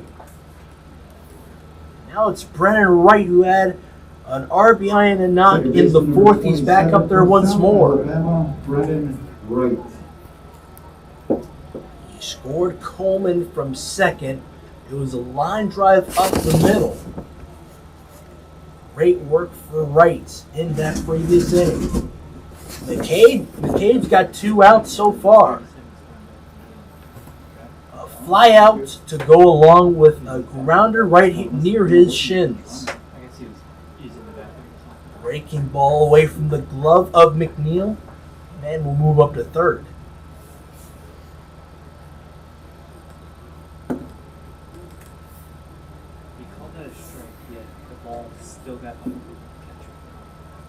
Pass ball will move up Coleman to third. 2 hits and a run in this inning for the Bethesda Big Train. They're up by 2 runs in this one. 0-1 count at the plate. It was a called strike over there for Wright. And he swings at it yet again. The returning guy for the Bethesda Big Train. A great character too. McCabe from Fairfax. It's fair down the first base line. Again, he will score Coleman all the way from third. And he's rounding over to his spot at third.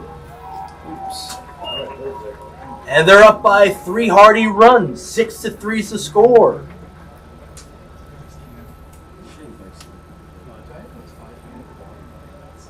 Yeah, and they Just one of those 50-50 ground balls. Melton's so close to ending the inning, but just sneaks past his glove and stays fair. Very unfortunate break for Olney right there. Oh, no, I get it. It gets too cluttered up there. Yeah, I get it, okay? It beat Melton by the first base line. McCabe settled pumps through his strike. His breaking ball for him. County champions 2 years ago. Lacio Didn't they win county championship? clips it, and it goes foul to the left. The guy. Oh, I was thinking that's the guy from Hebron. It's that Indian dude from. Oh, Yash? Yeah, Yash is yeah. tough, bro. Hold up, Yash. Wait, is that Yak? No, that's Dark Spot. And now up in the air to right field, it's Scott who is there to catch the crucial third out. And again, the big train tack on multiple runs, 2 runs off of 3 hits. Cropdusters down by a significant margin.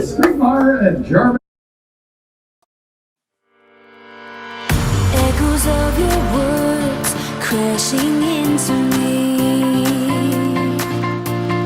Drown me in your lies, and there's no way to breathe. And my walls will keep you down. I am safe without the sound of you around. It's getting colder, and I'm the storm that's taking over.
David Hernandez will start things off here in the 6th. Very helpful guy. A sacked bunt, the first one he successfully offered, which allowed Waring to move from 2nd to 3rd. And he's up against Hopper from Jacksonville University with a strike pump through to the plate. Yeah, that's one of the advantages of having so much rest with the rain and everything. Bullpens, really from both sides, being able to utilize so much, and Big Train really just seems continuing to put out a different pitcher for each inning. Again, going with that check swing. An offer from Hernandez. He's down in the count.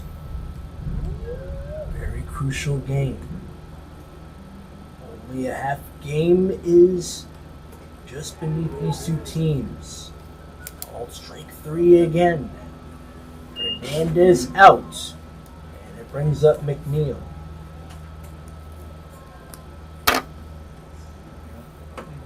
Now batting the catcher, number 25 from Central Alabama, Owen McNeil. So with that strike, all Patrick Gosden.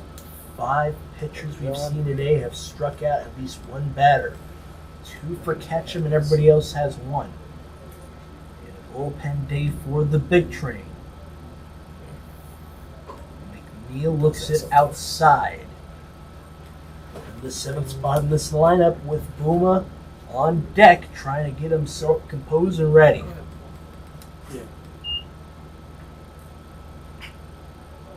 Floater for McNeil outside of the infield dirt. And Cal Johnson is able to put him away. Booma up Now with batting the 2 third baseman, number 24 quick from outs. Frostburg State University, Ryan Booma.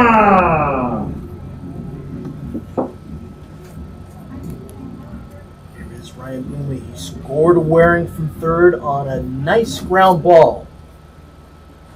Here he is against Hopper. Kind kind of rattled on that first offer. He steps away from the bag to compose himself yet again. Olney guy, Frostburg State batter, offer from Jacksonville U, and this one's up in the air to center. Coming up close to it, Gramsty. Quick out yet again. 3 up, 3 down for the Cropdusters. Down by 3, going into the 7th. Echoes of your words crashing into me. Drown me in your lies, and there's no way to breathe. And my walls will keep you down. I am safe without the sound of you around. It's getting colder, and I'm a storm that's taking over.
One inning of work for McCade is all it does for him.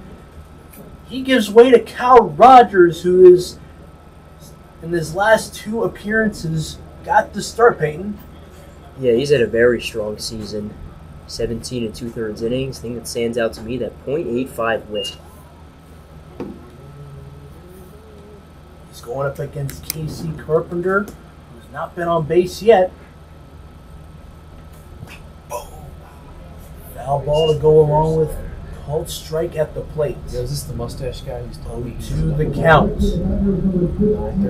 Mustache guy. Hack is going to lead things off for Casey Carpenter. Don't, if there's someone going on There was a designated runner for Jack Gagan. Shitty knuckleball out. Wait to see the next few innings what will happen there at that spot. The system thinks that Rogers, 0-2 the count. It should Spot off again. Knuckleball though. Oh shit. 734. Virginia native. Oh, last time The guy will get things going in the 7th. Two knuckleballs in the exact same shape. Last inning, they were able to tack on 2 more runs. Line drive up the middle. He's pissed me off. And he does so there after he was down on the count. No balls, 2 strikes. Off Yeah, of this is 2 the guy, foul right? balls and a called strike. So that could have been. There's a chance. It's not a good knuckleball. That or a very, very crappy changeup. Yeah, let's You're overkilling your changeup. Got a Cal Johnson who's got a solo shot and 2 runs on the day. Allegedly. That's what he's trying to tell me. 700 spin rate. Very How does he reliable in get that it down to 250? 5th spot in the lineup. One of 2 batters to have a solo shot on the day. Balls like that.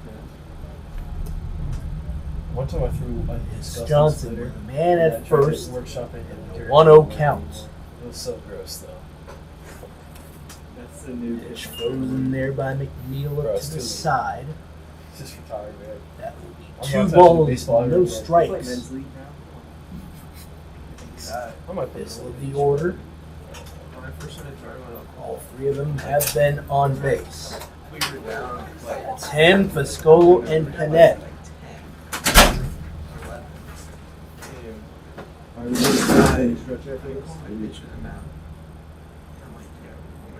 Oh, 2 the count for Hack, and he's aboard.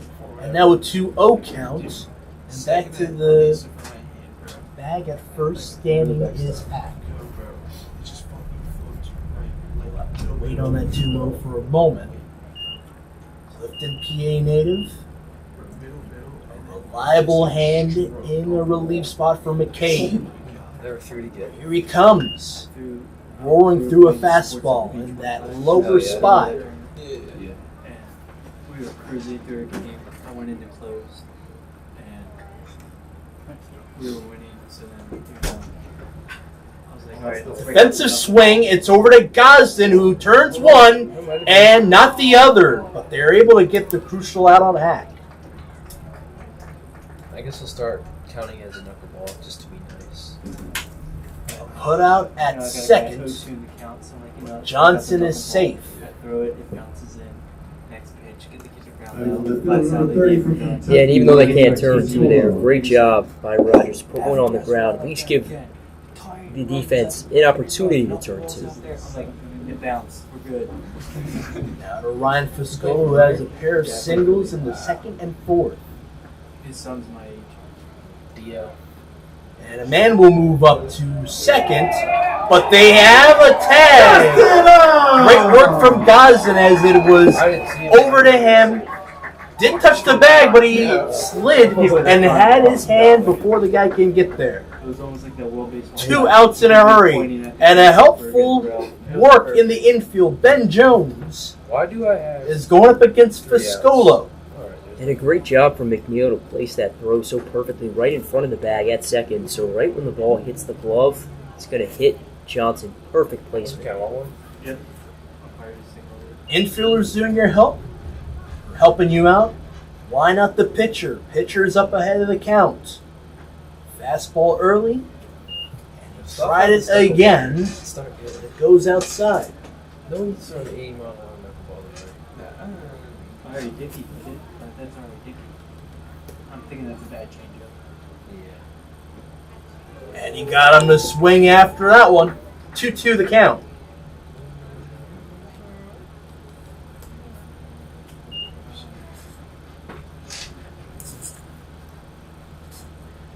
He's annoying, so. Big Train were able to And then get after their that- 11th hit After the knuckleball. so far in this one. Other than that, they were able to put out 2 in the infield. The base runners out, as well as Fiscolo punched down at the plate. And now the Cropdusters will turn into the bottom of the order and see what they got. 3-run differential.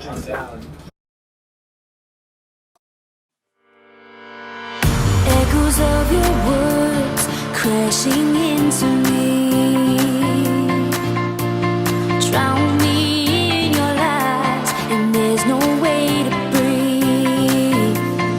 And my walls will keep you down. I am safe without the sound of you around. It's getting colder, and I'm a storm that's taking over.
Ryan Scott! early momentum from the big train in the top of the 7th. They were derailed as they were able to get some outs here. Great shot for Brian Scott. The leadoff man after one pitch to him from Hopper. He's aboard. Nice line drive. It was over the left field side. Rally time! Let's make some noise! Rally time for the Cropdusters and a perfect way to start things off by getting your lead off and sending it back to the top of your roll. How's it? It doesn't look weird. No, you just have to Leafs frame are it. starting to thunder here. Sal Colangelo as well as Philip Burdett having a quick word. You can build it yourself for cheaper than I'll buy it. Didn't look that chippy though. That's a little surprising. But Melton up now. He was able to record his first hit in his last at bat. Been up to the bag at first 3 times. They look awkward to sit in. Does not offer at it. What are you talking about? Is that a fastball? No, I'm 6 slider.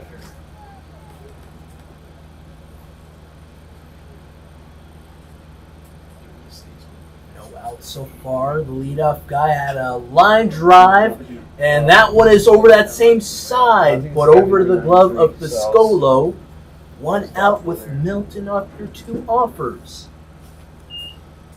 A ball to go along Batting with next, number flyouts. 26, Johnson up Bethesda now. University. Patrick Did a lot of that Gosden! too. Let's see what Gosden has in store Like for one of us. these? That's good. It's comfy. It's a good talking piece. For sure. Where'd you buy that? I don't know. Late offer from Gosden. No, but it's ergonomic, so you don't even feel it. That's what you say. This chair's called Plong. I want to get the Plong. It's kind of sexy. It's $300. So I guess I'm not getting it. 5 months to get here. Put that in. Plong? No, it's not Pitch. good. College Park? Taken there by Patrick Gosden is a 1-1 count. My IKEA desk lasts pretty long. Pretty good. I've had mine since I was like 9. Well, Lifted behind. let's do that press box this year. That's great. What could get stick-on floor protectors?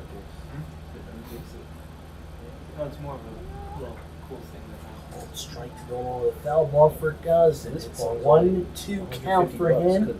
A man at first. Scott slides back. Be one of those guys that doesn't care like color coordination. Look at this. Look how ugly that is. Actually, With the green. What are you going to sailor? I got the 2-lane one. You got the Appleton one. Gosden will lift this one foul. Opposite side. It was Melton who flew out to left field, playable for Piscolo. So many Pushing it off to the right side of the field. Reversing is Gosden. Still a 1-2 count. 5th offer on the way from Hopper's glove. And it is in the infield dirt in at first. And a put out for Carpenter. A pop out. And over there Batting still at next to center first fielder is number Scott. 6 from Jacksonville University. Here's Cade Walter up now. Walter! That's the guy you won up. He's had a very strong game. Not just a 2-run home run, but showed the plate discipline as well as last time up, drew a walk. So you still have a man on. One out to play with. So, yeah, definitely the guy you won up here. But if you're Cade Walter, Payton, do you want to swing at it early? I don't think so. I think you want to try and join Scott on base and then see what bottom, not the bottom, but more so the middle of your order can do. Yo, on cue, he does it. Wait, is that you batting? I wish. Fortunately, my playing days are over.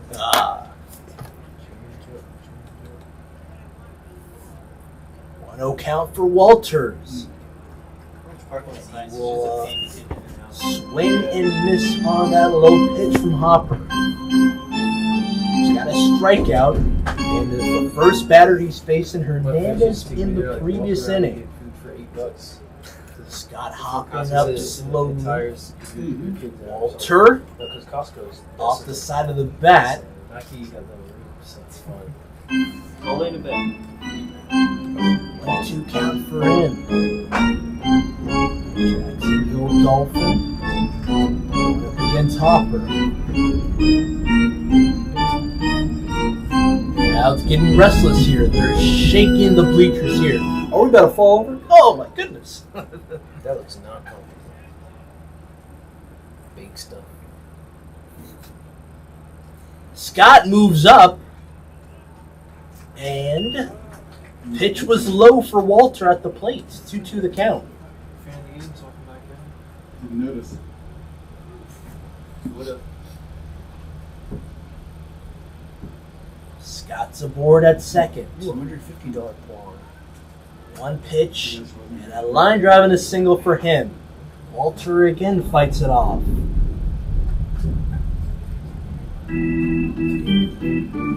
And this time doesn't hit a car. That is the one good part about this field, is that the parking lot's just out of reach. Yep. I'm sure if somebody got a hold of one, they could hit one, but most of the time. Over the first base, it's gonna be fouled. Fouled aside. What if they hit the base is fair then? Yeah, but I wanted to kick that way or something. The call came late from the first base umpire hand. It's not slow enough. How about that? His hands were raised, and his last name is Ham. Go figure. I'm gonna change the mood for playing the right side only.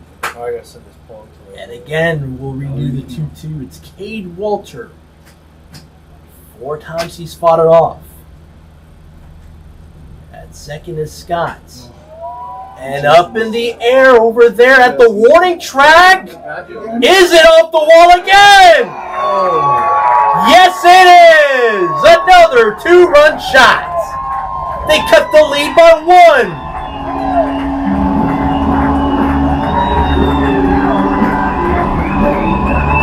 Oh man, I said it. That's the guy you wanted up, and for good reason. Another one of those home runs that just keeps carrying and carrying and carrying, and ultimately makes its way out of the ballpark. Awesome sight to see, and just like that, it's a 1-run ball game. I had Andrew Duncan. 7 steps away from the plate, he gives a heart symbol off to his running mate at Jacksonville University, Cal Hopper, and he had a quick laugh about it too. And here is Andrew Duncan. He's the new Donis Rodriguez, Mr. Enfuego up there. Line drive and foul for Duncan. It's Walter. A 2-run shot at right center field. It beats Gramercy as he was moving back there at the warning track. And Duncan looks it inside. It's an even count for him.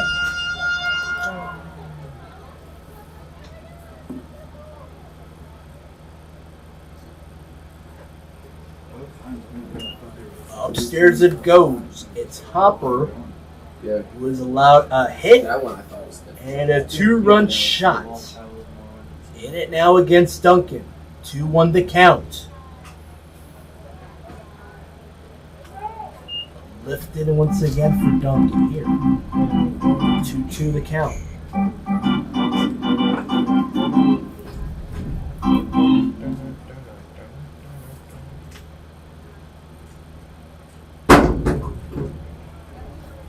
He's offering at it yet again on the 2-2. The Cropdusters tack on 2 more and down by a run. Echoes of your words crashing into me. Drown me in your lies, and there's no way to breathe. And my walls will keep you down. I am safe without the sound of you around. It's getting colder, and I'm the storm that's taking over.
Cropdusters tack on 2 runs, 2 hits in the previous inning. They're down by a run. What do you do for the big train? You go back to the guy who got you a solo shot. Yeah, the bottom half of this big train order has been very successful so far today. You throw in Pinette with that solo home run, but everybody else has made contributions across the board. Coleman with 3 singles, Gagan with a walk as well. The man before Pinette and Foscolo, a pair of singles as well. So really, this bottom half of the order, they've definitely picked up the slack, especially with Emilio Gonzalez gone. Now the slack has been dropped again as that foul ball or fly ball goes into the glove of Scott. One offer brings up Coleman with a called strike. He's going up against Ben Jones, who's been very reliable. Struck out Foscolo on 3 offers. Back to end the 7th. Low pitch bottoming out at the plate. Neil doing all he can to block it. Rogers in it now against Coleman. It is a 1-1 count. I was just seeing for this color. Well, that's one Brewer shot to and that leader did fix gold and then makes a lot of Great pitch from Cal Rogers. Breaking ball. Goes to the outer half. Called strike 2.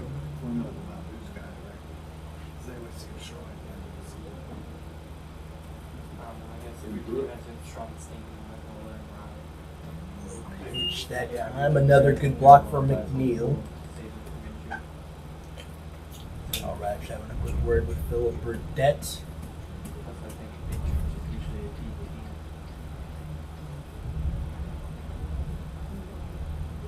All the crews that we've had, they're all been local. That's coming from Bethesda, so that's been very helpful for a lot of these guys. Familiarity, huh?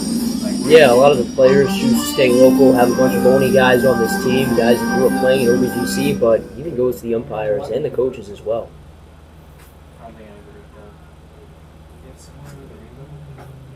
And a swing and a miss for Coleman on the 2-2. Nice fastball from Rogers. He takes 2 outs in a hurry. Bring up Jack Gagan. The only saving grace to his day has been that walk in the 2nd. Gagan has not been that helpful for this Bethesda big train. 2 outs in this inning. It's Rogers dealing outside of the zone.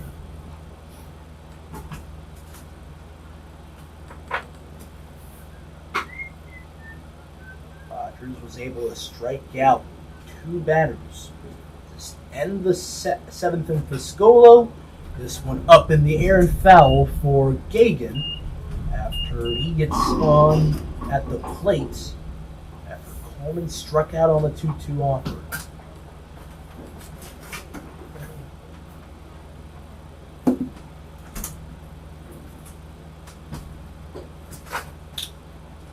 Good take from Gagan. 2-1 the count.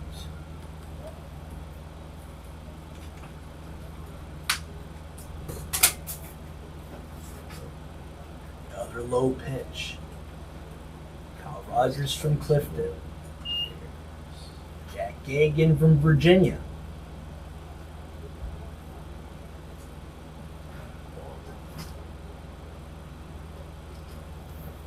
Five offers, and he has his 2nd walk of the day.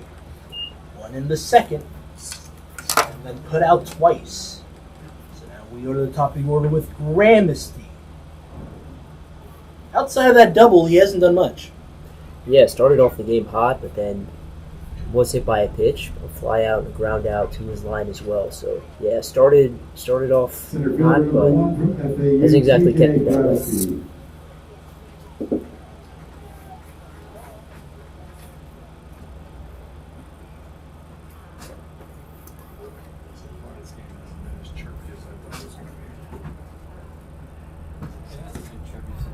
Look at this one. Big train up by 1 run. Fourth division, as well as the #1 overall seed on the line here. Rogers misses yet again. Did allow a 5-pitch walk for Gagan, who's aboard. But 2 outs. He was able to strike out Coleman. And a fly out for Pineda on 1 pitch. And once more from the belt, Kyle Rogers does make one go into the lower half of the zone. Here he is right here. Clifton Native trying to get an out, and crucial 3rd out. That foul ball is helpful. It's a 1-2 count.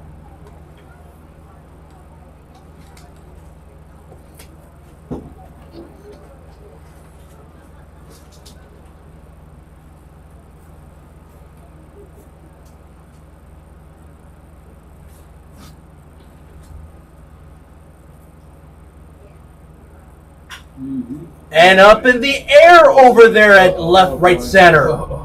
Cade Walter is going to look that one over the wall again. Another 2-run shot. There's Gramsty making things happen. 8-5 the score.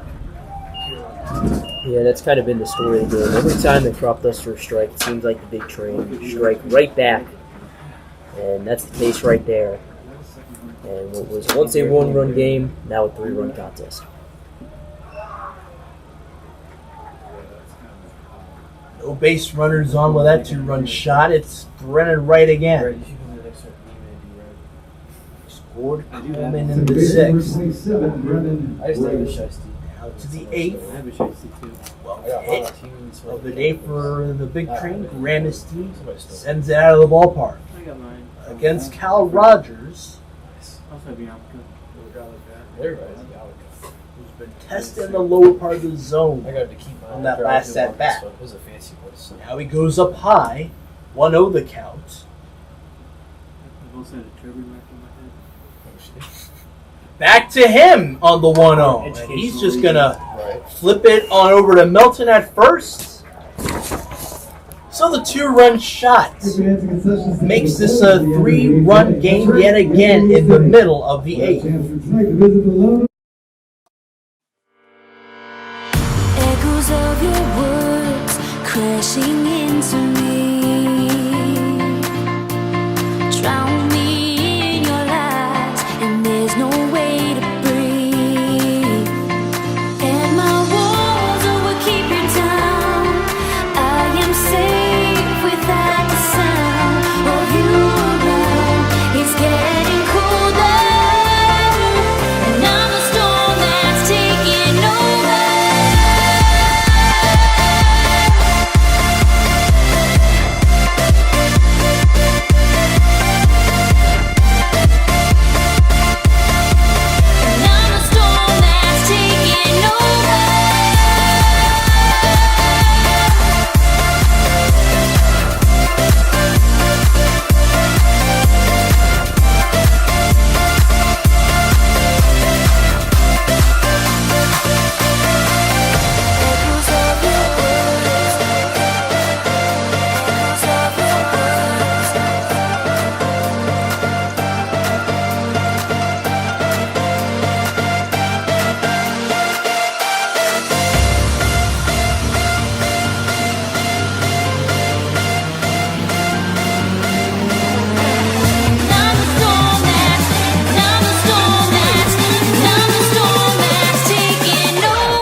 Bottom of the 8th inning.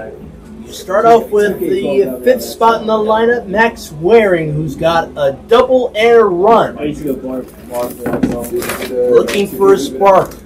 looking for it here in Max Waring. Yeah, it's going to be hard to find against Kaiser Smith. I mean, the Cropdusters have their version of Nails and Joey Zito, and Bethesda Big Train have their own version in Kaiser Smith. In 21 innings, just a 0.86 ERA, 26 strikeouts.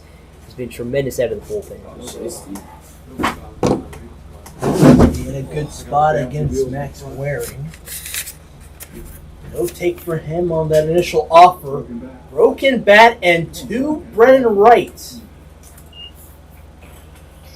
1 out so far. Right to Carpenter.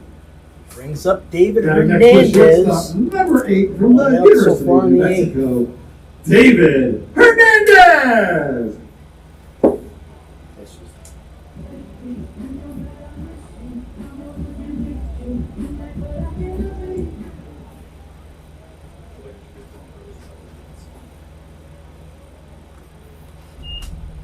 Beautiful fastball.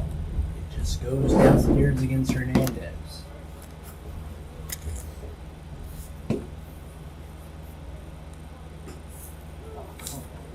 And a late offer. Called strike against Hernandez, against Smith. Have you calibrated that? Yeah. That's great. Smith from FAU out of You Stone, gotta calibrate. Louisiana. That hill. Goes with that breaking ball here. What?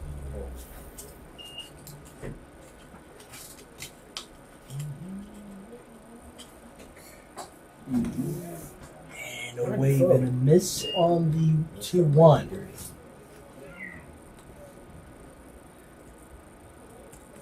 Already looked him up. Hernandez trying to get on base against Smith here. Oh, yeah. And he will do that. A ground ball up the middle. Great work for a guy who has been really trying to angle his side. We saw that early on that Let's make first some noise for our catcher, number 25. time he's been up to bat. He Owen flew out to the right. McNeil. And then after that, he was just thinking, hey, how do I get myself going? And he does there with a nice ground ball. Yeah, it's hard. We lost Zakai Hawkins. He's kind of been thrown into that shortstop spot and hasn't really had much time to adjust. Struggled early on, but great to see him get a base hit right there. Now to Owen McNeil, who's been on base once. Hit by pitch, as we mentioned earlier. On a 2-2 count. But a guy who can swing after it. Now Hernandez with a late charge over to second and sliding through. He's there after a throw down. His second was offline.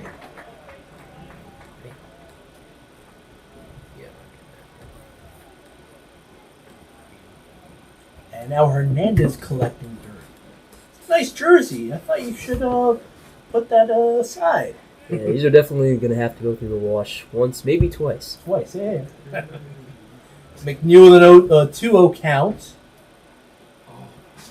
And he misses the pitch low. Smith with a man at second and an out on Waring. Boom on deck.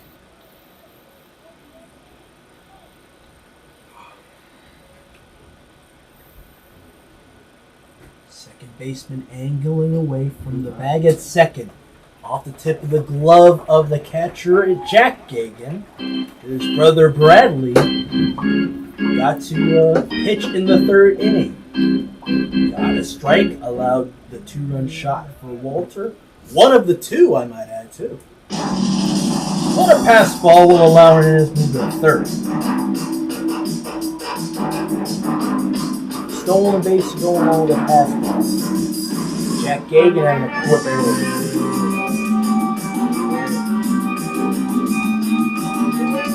It's a good pitch, though, I would say. Back to the drawing board with a 3-1 count. Great chance for McNeil to get on base yet again.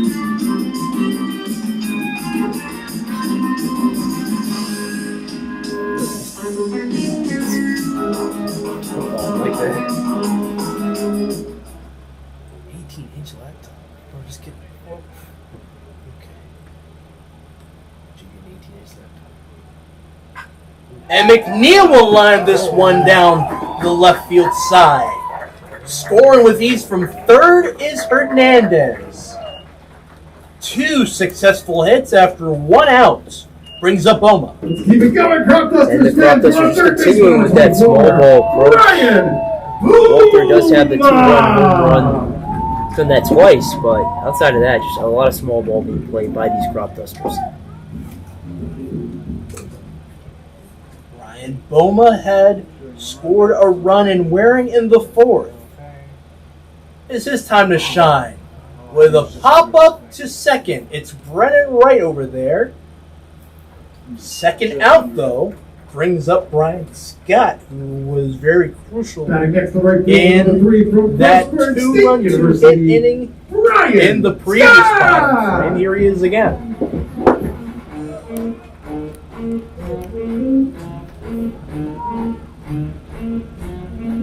Well, the crowd loves this one. It's either this song, Calabrina 2008, or it's La Romana by Bad Bunny.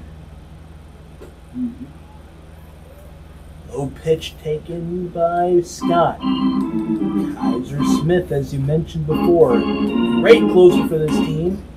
But nothing sticks. He hasn't had a strikeout. But 2 outs in this inning. Over at first is McNeil, but it is Berman who's designated runner today. He slides with ease, and he will stay put at second. He thought about moving to third. Another throwdown is offline. Yeah, and had he not gone in head first, stumbled around the bag at second, would have been at third easily.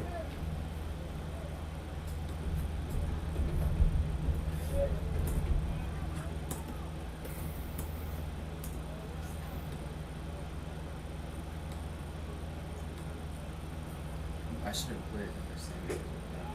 Nice fastball, but not in the zone for Smith. Another hitter's count for the Cropdusters. McNeil had a 3-1 count. Scott this time with a 3-0 count. No strikes. 3 balls. And he takes strike 1 inside of the zone.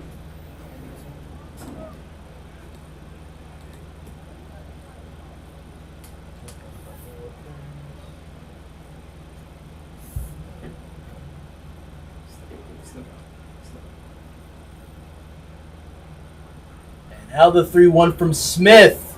Swung on it that time by Scott. He's a very savvy batter. Ahead of the count early. Now he's got a full count.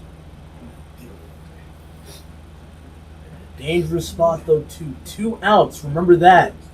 Go along with the man at first. Berman moving. And it will be a great one. Scott on a full count will move up to first. Batting next to first baseman. That's huge. It sends it back to the top of the order, so a chance for the Cropdusters once again to do some real damage. If they can extend this possibly to Walter, 3-hole hitter. Who knows what could happen? Sandy Berman was able to steal second. He does not move up on that one. Here is Melton. Got a hit in the 5th. Cropdusters, multiple line drives and multiple hits on the day. He's up against Kaiser Smith with a pitch grazing the outside spot of the zone.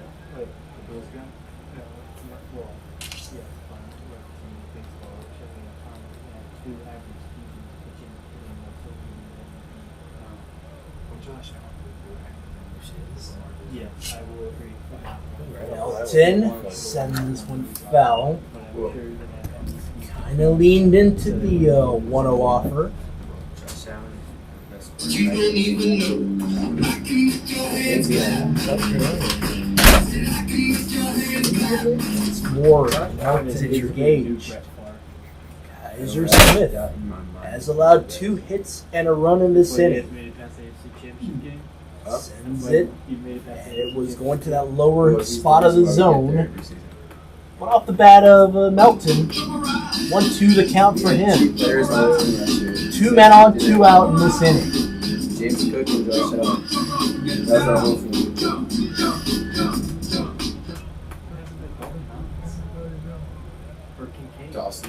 Dawson, yeah, the 2 tight ends you guys drafted in the first round, barely. Yeah. Good take for Melt. That would make no sense. 2 outs in this inning, 2 men aboard. Berman at second, hugging the bag, and now he steps away from second. Angles away. And they split. Over at first is Scott. Full count yet again. But Knox is a better blocking target. So if he's in, then you know he's probably blocked. Stepping away from behind the plate is Gagan. We'll move in for the big train here. In a jam here is Smith. With his fastball ability, can he get out of the jam? Can Melton get another hit? He's got 1 on the day with 2 walks. And it gets away from him. Berman will move to third. And it is Melton at first. 3 base runners on. Now what do you do for the big train, Peyton? Batting next to second baseman number 26. You got to stick with Smith. He's been your guy all season long. And I know Sal coming out of the pen, or coming out of the dugout right now, and you see Smith motioning to him, saying, "No, I want to stay in this game." But I'm with him. Yeah, He's been the guy all season long, so I don't understand taking him out. I know it's you have 2 runners in scoring position if you're the Cropdusters, but like I said, he's been so successful all season long, and they're going to keep him in. Yeah, quick word with Greg Lopez, well-respected guy. Right, Cropdusters fans, let's make some noise! 3 base runners on. That's the key thing for the Cropdusters. It's all on the shoulders of Patrick Gosden. Think about it. The Grand Slam in his 4th at-bat with the Cropdusters this summer. Golden Ram. Trying to deal with Smith. Goes with a low pitch. Is that a big train? Where's Goose? He's not getting arrested again, is he? No, Where's Goose? Goose is good. Yeah, he misuses lights. He turned them off. He uses less to use it. And Gosden will send this one fair. Berman will score with ease. Here's Scott sliding through. The game is tied with 2 outs. This game is over. Oh man, what a time for your first hit of the game. Gosden comes in a big way, just like he did this first game, like you mentioned. Always comes through, does it once again. Now batting the center fielder number 6 from Jacksonville University. Kaiser Smith. Kane Chased out of Walter. Greg Lopez. Nobody warming up for the big train in the bullpen. It's all him with 2 outs. Great work for Gosden to score 2. And at third, it's Melton. And Walter is going to send us up in the air! It's up the wall to go! How about that? Another shot at 2-run this time! Hey, you should have This one's a 3-run shot. He's chirping it. And now Kaiser Smith having a word.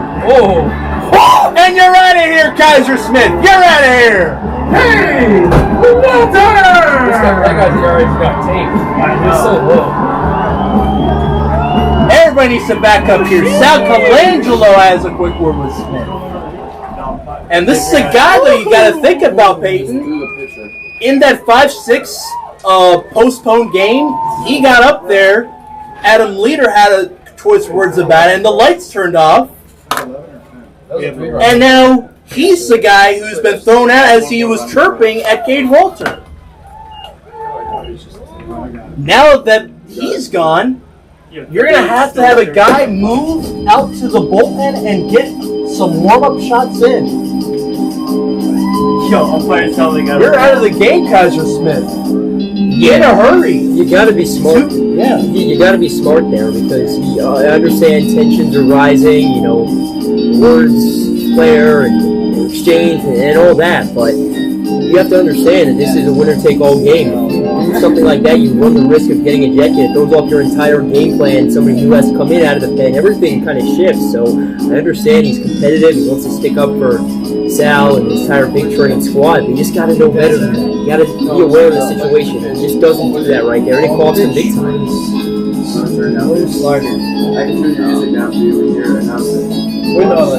This game turned on its head in a hurry. 37 Zachary Movazio is going to have some quick pitches out there. But think about it this way, though, right? That's a lot of momentum for the Cropdusters. You're up by 3.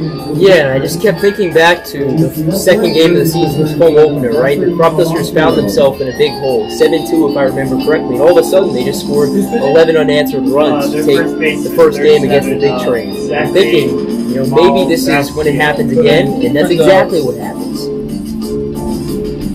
6 runs in a hurry. An RBI for McNeil to score Hernandez from third. And then Gosson scored Scott as well as Berman, who was running for McNeil.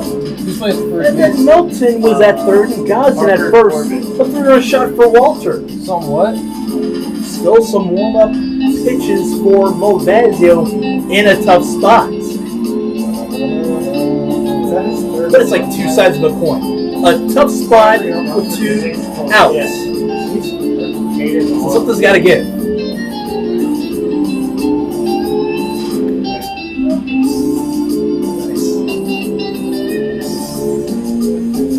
It goes back to what we've talked about with Sal Colangelo. I spoke to him back in that July 1st game, and he says, not the best team that he's recruited, but they fight hard. They fight hard, Yeah, that's what the best coaches do. They don't necessarily have the best roster each year, but no matter what roster they have, they get the most out of each one. All of a sudden, it turns into an interesting game. Yeah. I was just talking about Pitcher lost so much aura, bro. The guy who's been on the side of the Cropdusters. We talked about it. I started crying, bro.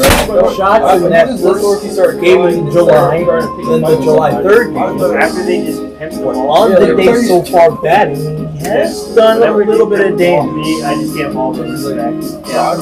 Gone ahead of the count twice. Oh, Twice in a while. Brad, you know what's some kid from Mary's routine did ball like 450 did center off of me last year. The parking lot. No, it was like 430, but anyway. Still waiting on his bat. Yeah, that's guys who has been on base so far in this game. How the parking lot goes out. It has that little cut for the like 8 out of the 9 bats. Let me Google Earth it for you. Bro, it was, oh my god. What goes into all of that? Yeah, it's definitely not something you see every day, but that's the beauty of baseball and the beauty of summer baseball. You never know what you're going to see. Until then. Yo, like, what's it up to now? He's ruined his .86 ERA. I'd be pissed too, bro. What is the ERA? First responder field, sponsored by Circle, Rockville, Olney. The bats are getting on here as the Cropdusters trying to derail the big train in a big one. Yeah, it was about 427. City Davis finishes Bro, he pimped it, bro. Now batting from Now we're Cropdusters, number 20, That's you up. Badass, bro. Andrew Duncan. That's a man play. Bro, he was a grown ass man. You should see his arms, bro. Like, he might hit him in golf. What's his name? Forgot his name. How far did you guys make it this year? Oh, we lost the reservoir. Bazio with his first offer. It's against Duncan. We scored 0 runs. Oh, pitch that time.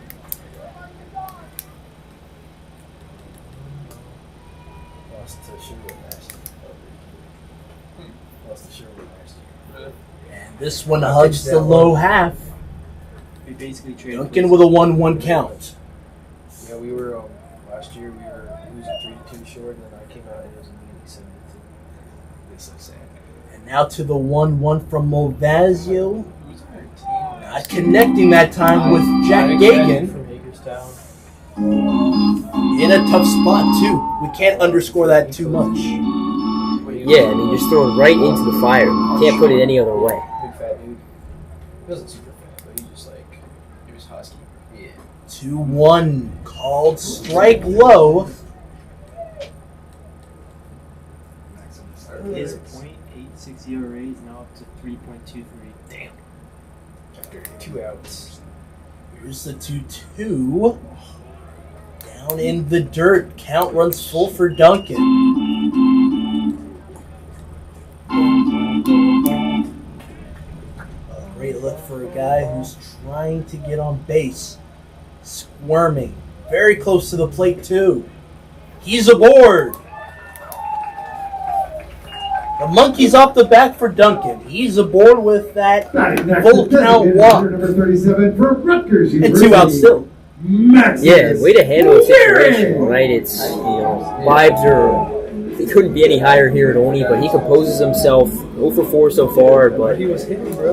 uses a smart approach at the plate and reaches base. Great job. Yeah, And great job for this batting order for the Cropdusters. They bat around one more time. Max Waring. No.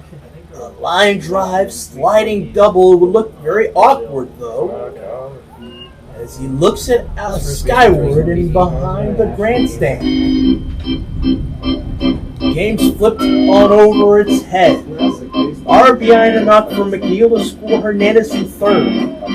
2 RBI single from Gazin to score Scott, as well as Berman, who's running for McNeil. And then a 3-run shot for Walter on icing on the cake for Yale. Another foul ball, this time for Max Waring. Rounded to second and right early on.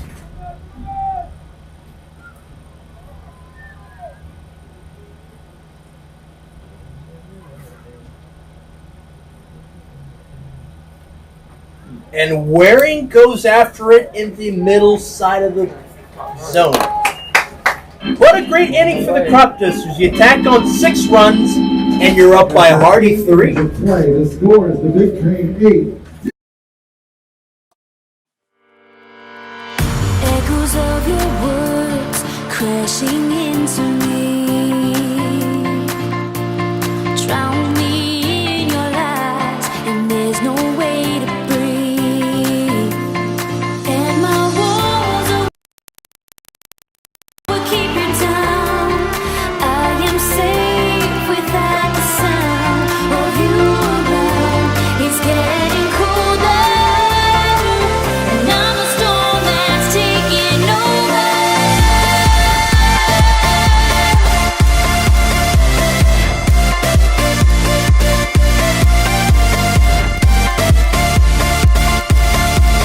I'm a storm that's taking over.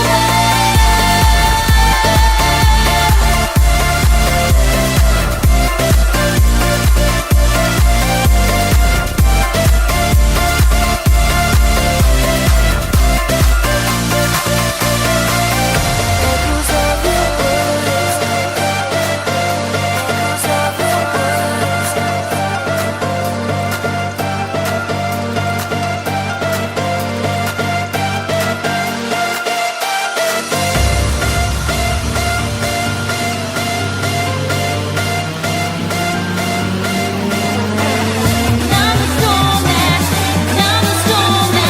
I'm a storm that's taking over.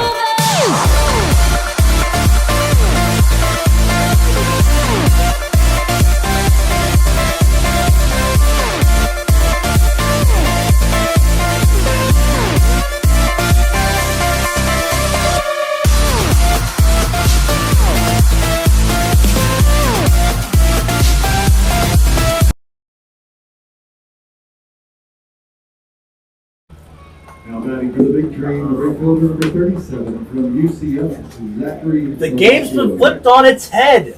They were down by 3 runs, and the Cropdusters, in a spot where they can take the North and the top seed, are up by 3, Peyton, with Matt Russell up there. Yeah, and that 3 very significant, because this is the first time the Cropdusters have had a multi-run lead in this game, so definitely a chance for them to take advantage.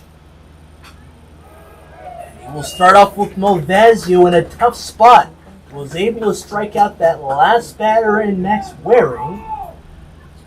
And it's interesting. Kaiser Smith was very confident. I was just talking about it with the other broadcaster over there. Shout out to Grace and Zach. They were just telling me if only they walked the last batter, Kaiser would have been in this game still. It's over to Gazan, who cheats in the outfield grass. 2 outs away from the first ever regular season championship berth for the Cropdusters. How sweet does that sound? Sounds amazing, and you couldn't script this any better, right? It's the 5th anniversary season for the Cropdusters. How fitting would it be to win their first ever regular season title in their 5th anniversary season on Hawaii? Yeah. Being a lefty, so you just throw a slider in the stand there. There's some people in the crowd, ball number 1 low. There's some people who wear it in the crowd, especially the ones from last summer. Just looking at this one compared to last year, what would you take? I don't know. The number is very hard to read on this one. I'll say that. Okay. So you'll take last year? I think I might. Yeah, I think so. I'll say the same thing.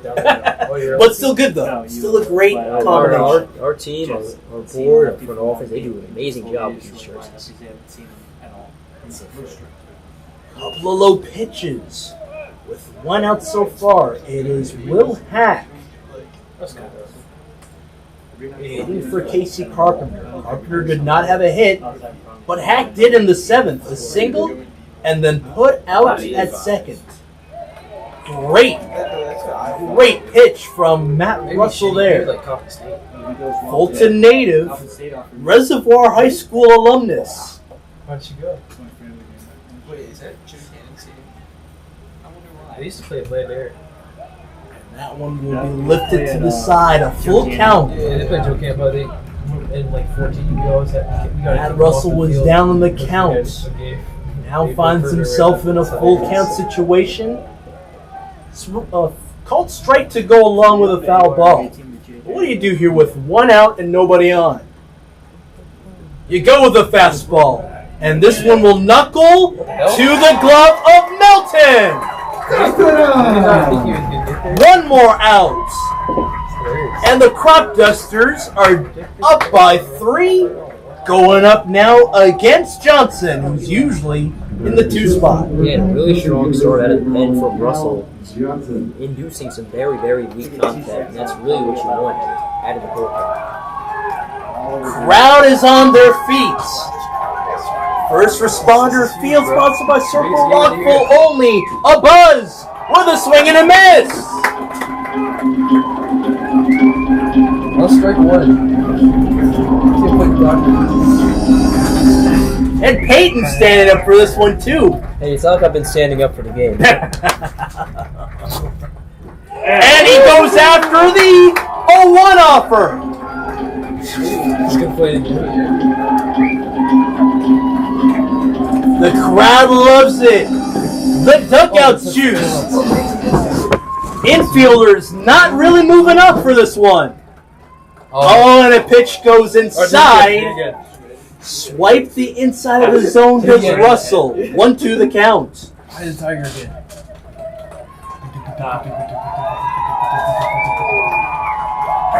Oh yeah, that won't dampen up the spirits here. Lights are on bright. Russell trying to do the same. Oh, and a pitch goes low that time and to the side. Outside of the zone. Nobody on. Melton, the closest one to the infield grass. I'm gonna stand up too. Everybody's looking for the strike from the hand of Russell. No. It will go low. And the count is full.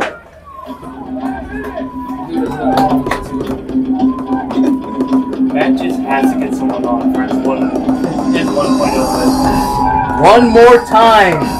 You're up in the count 0-2, Matt Russell. Just down the road in Howard County. And it's lifted foul into the night sky. Play it again.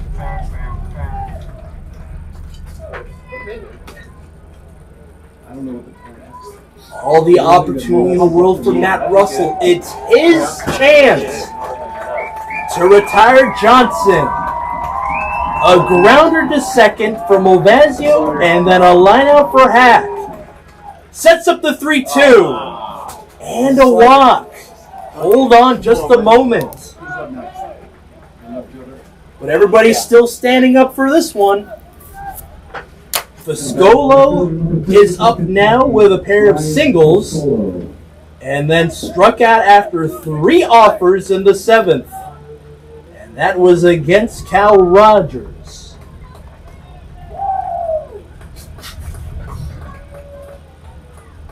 One man on. Bunch shown, and he went around it.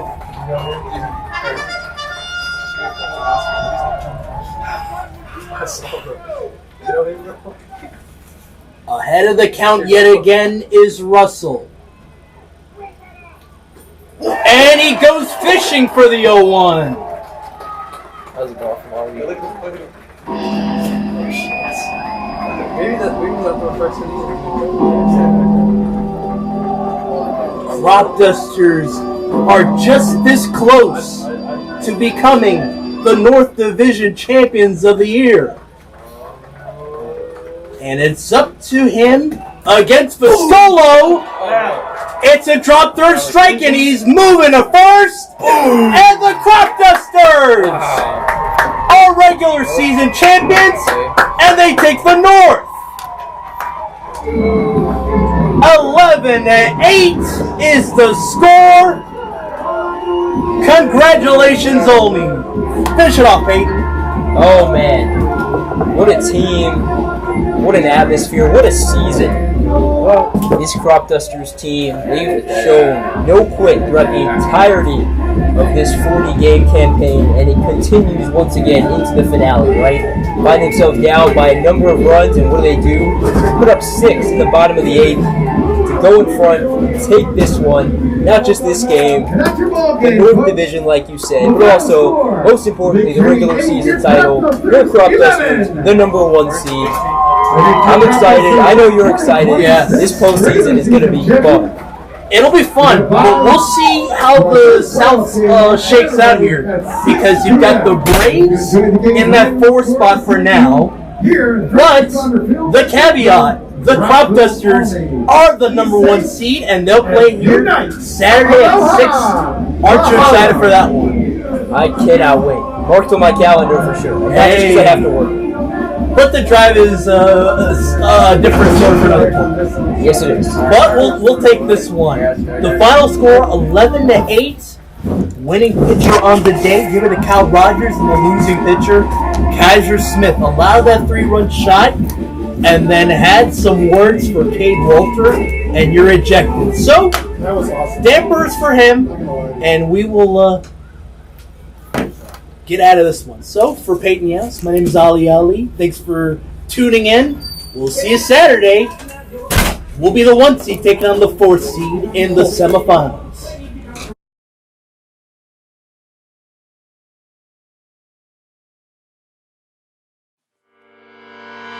Echoes of your words crashing in.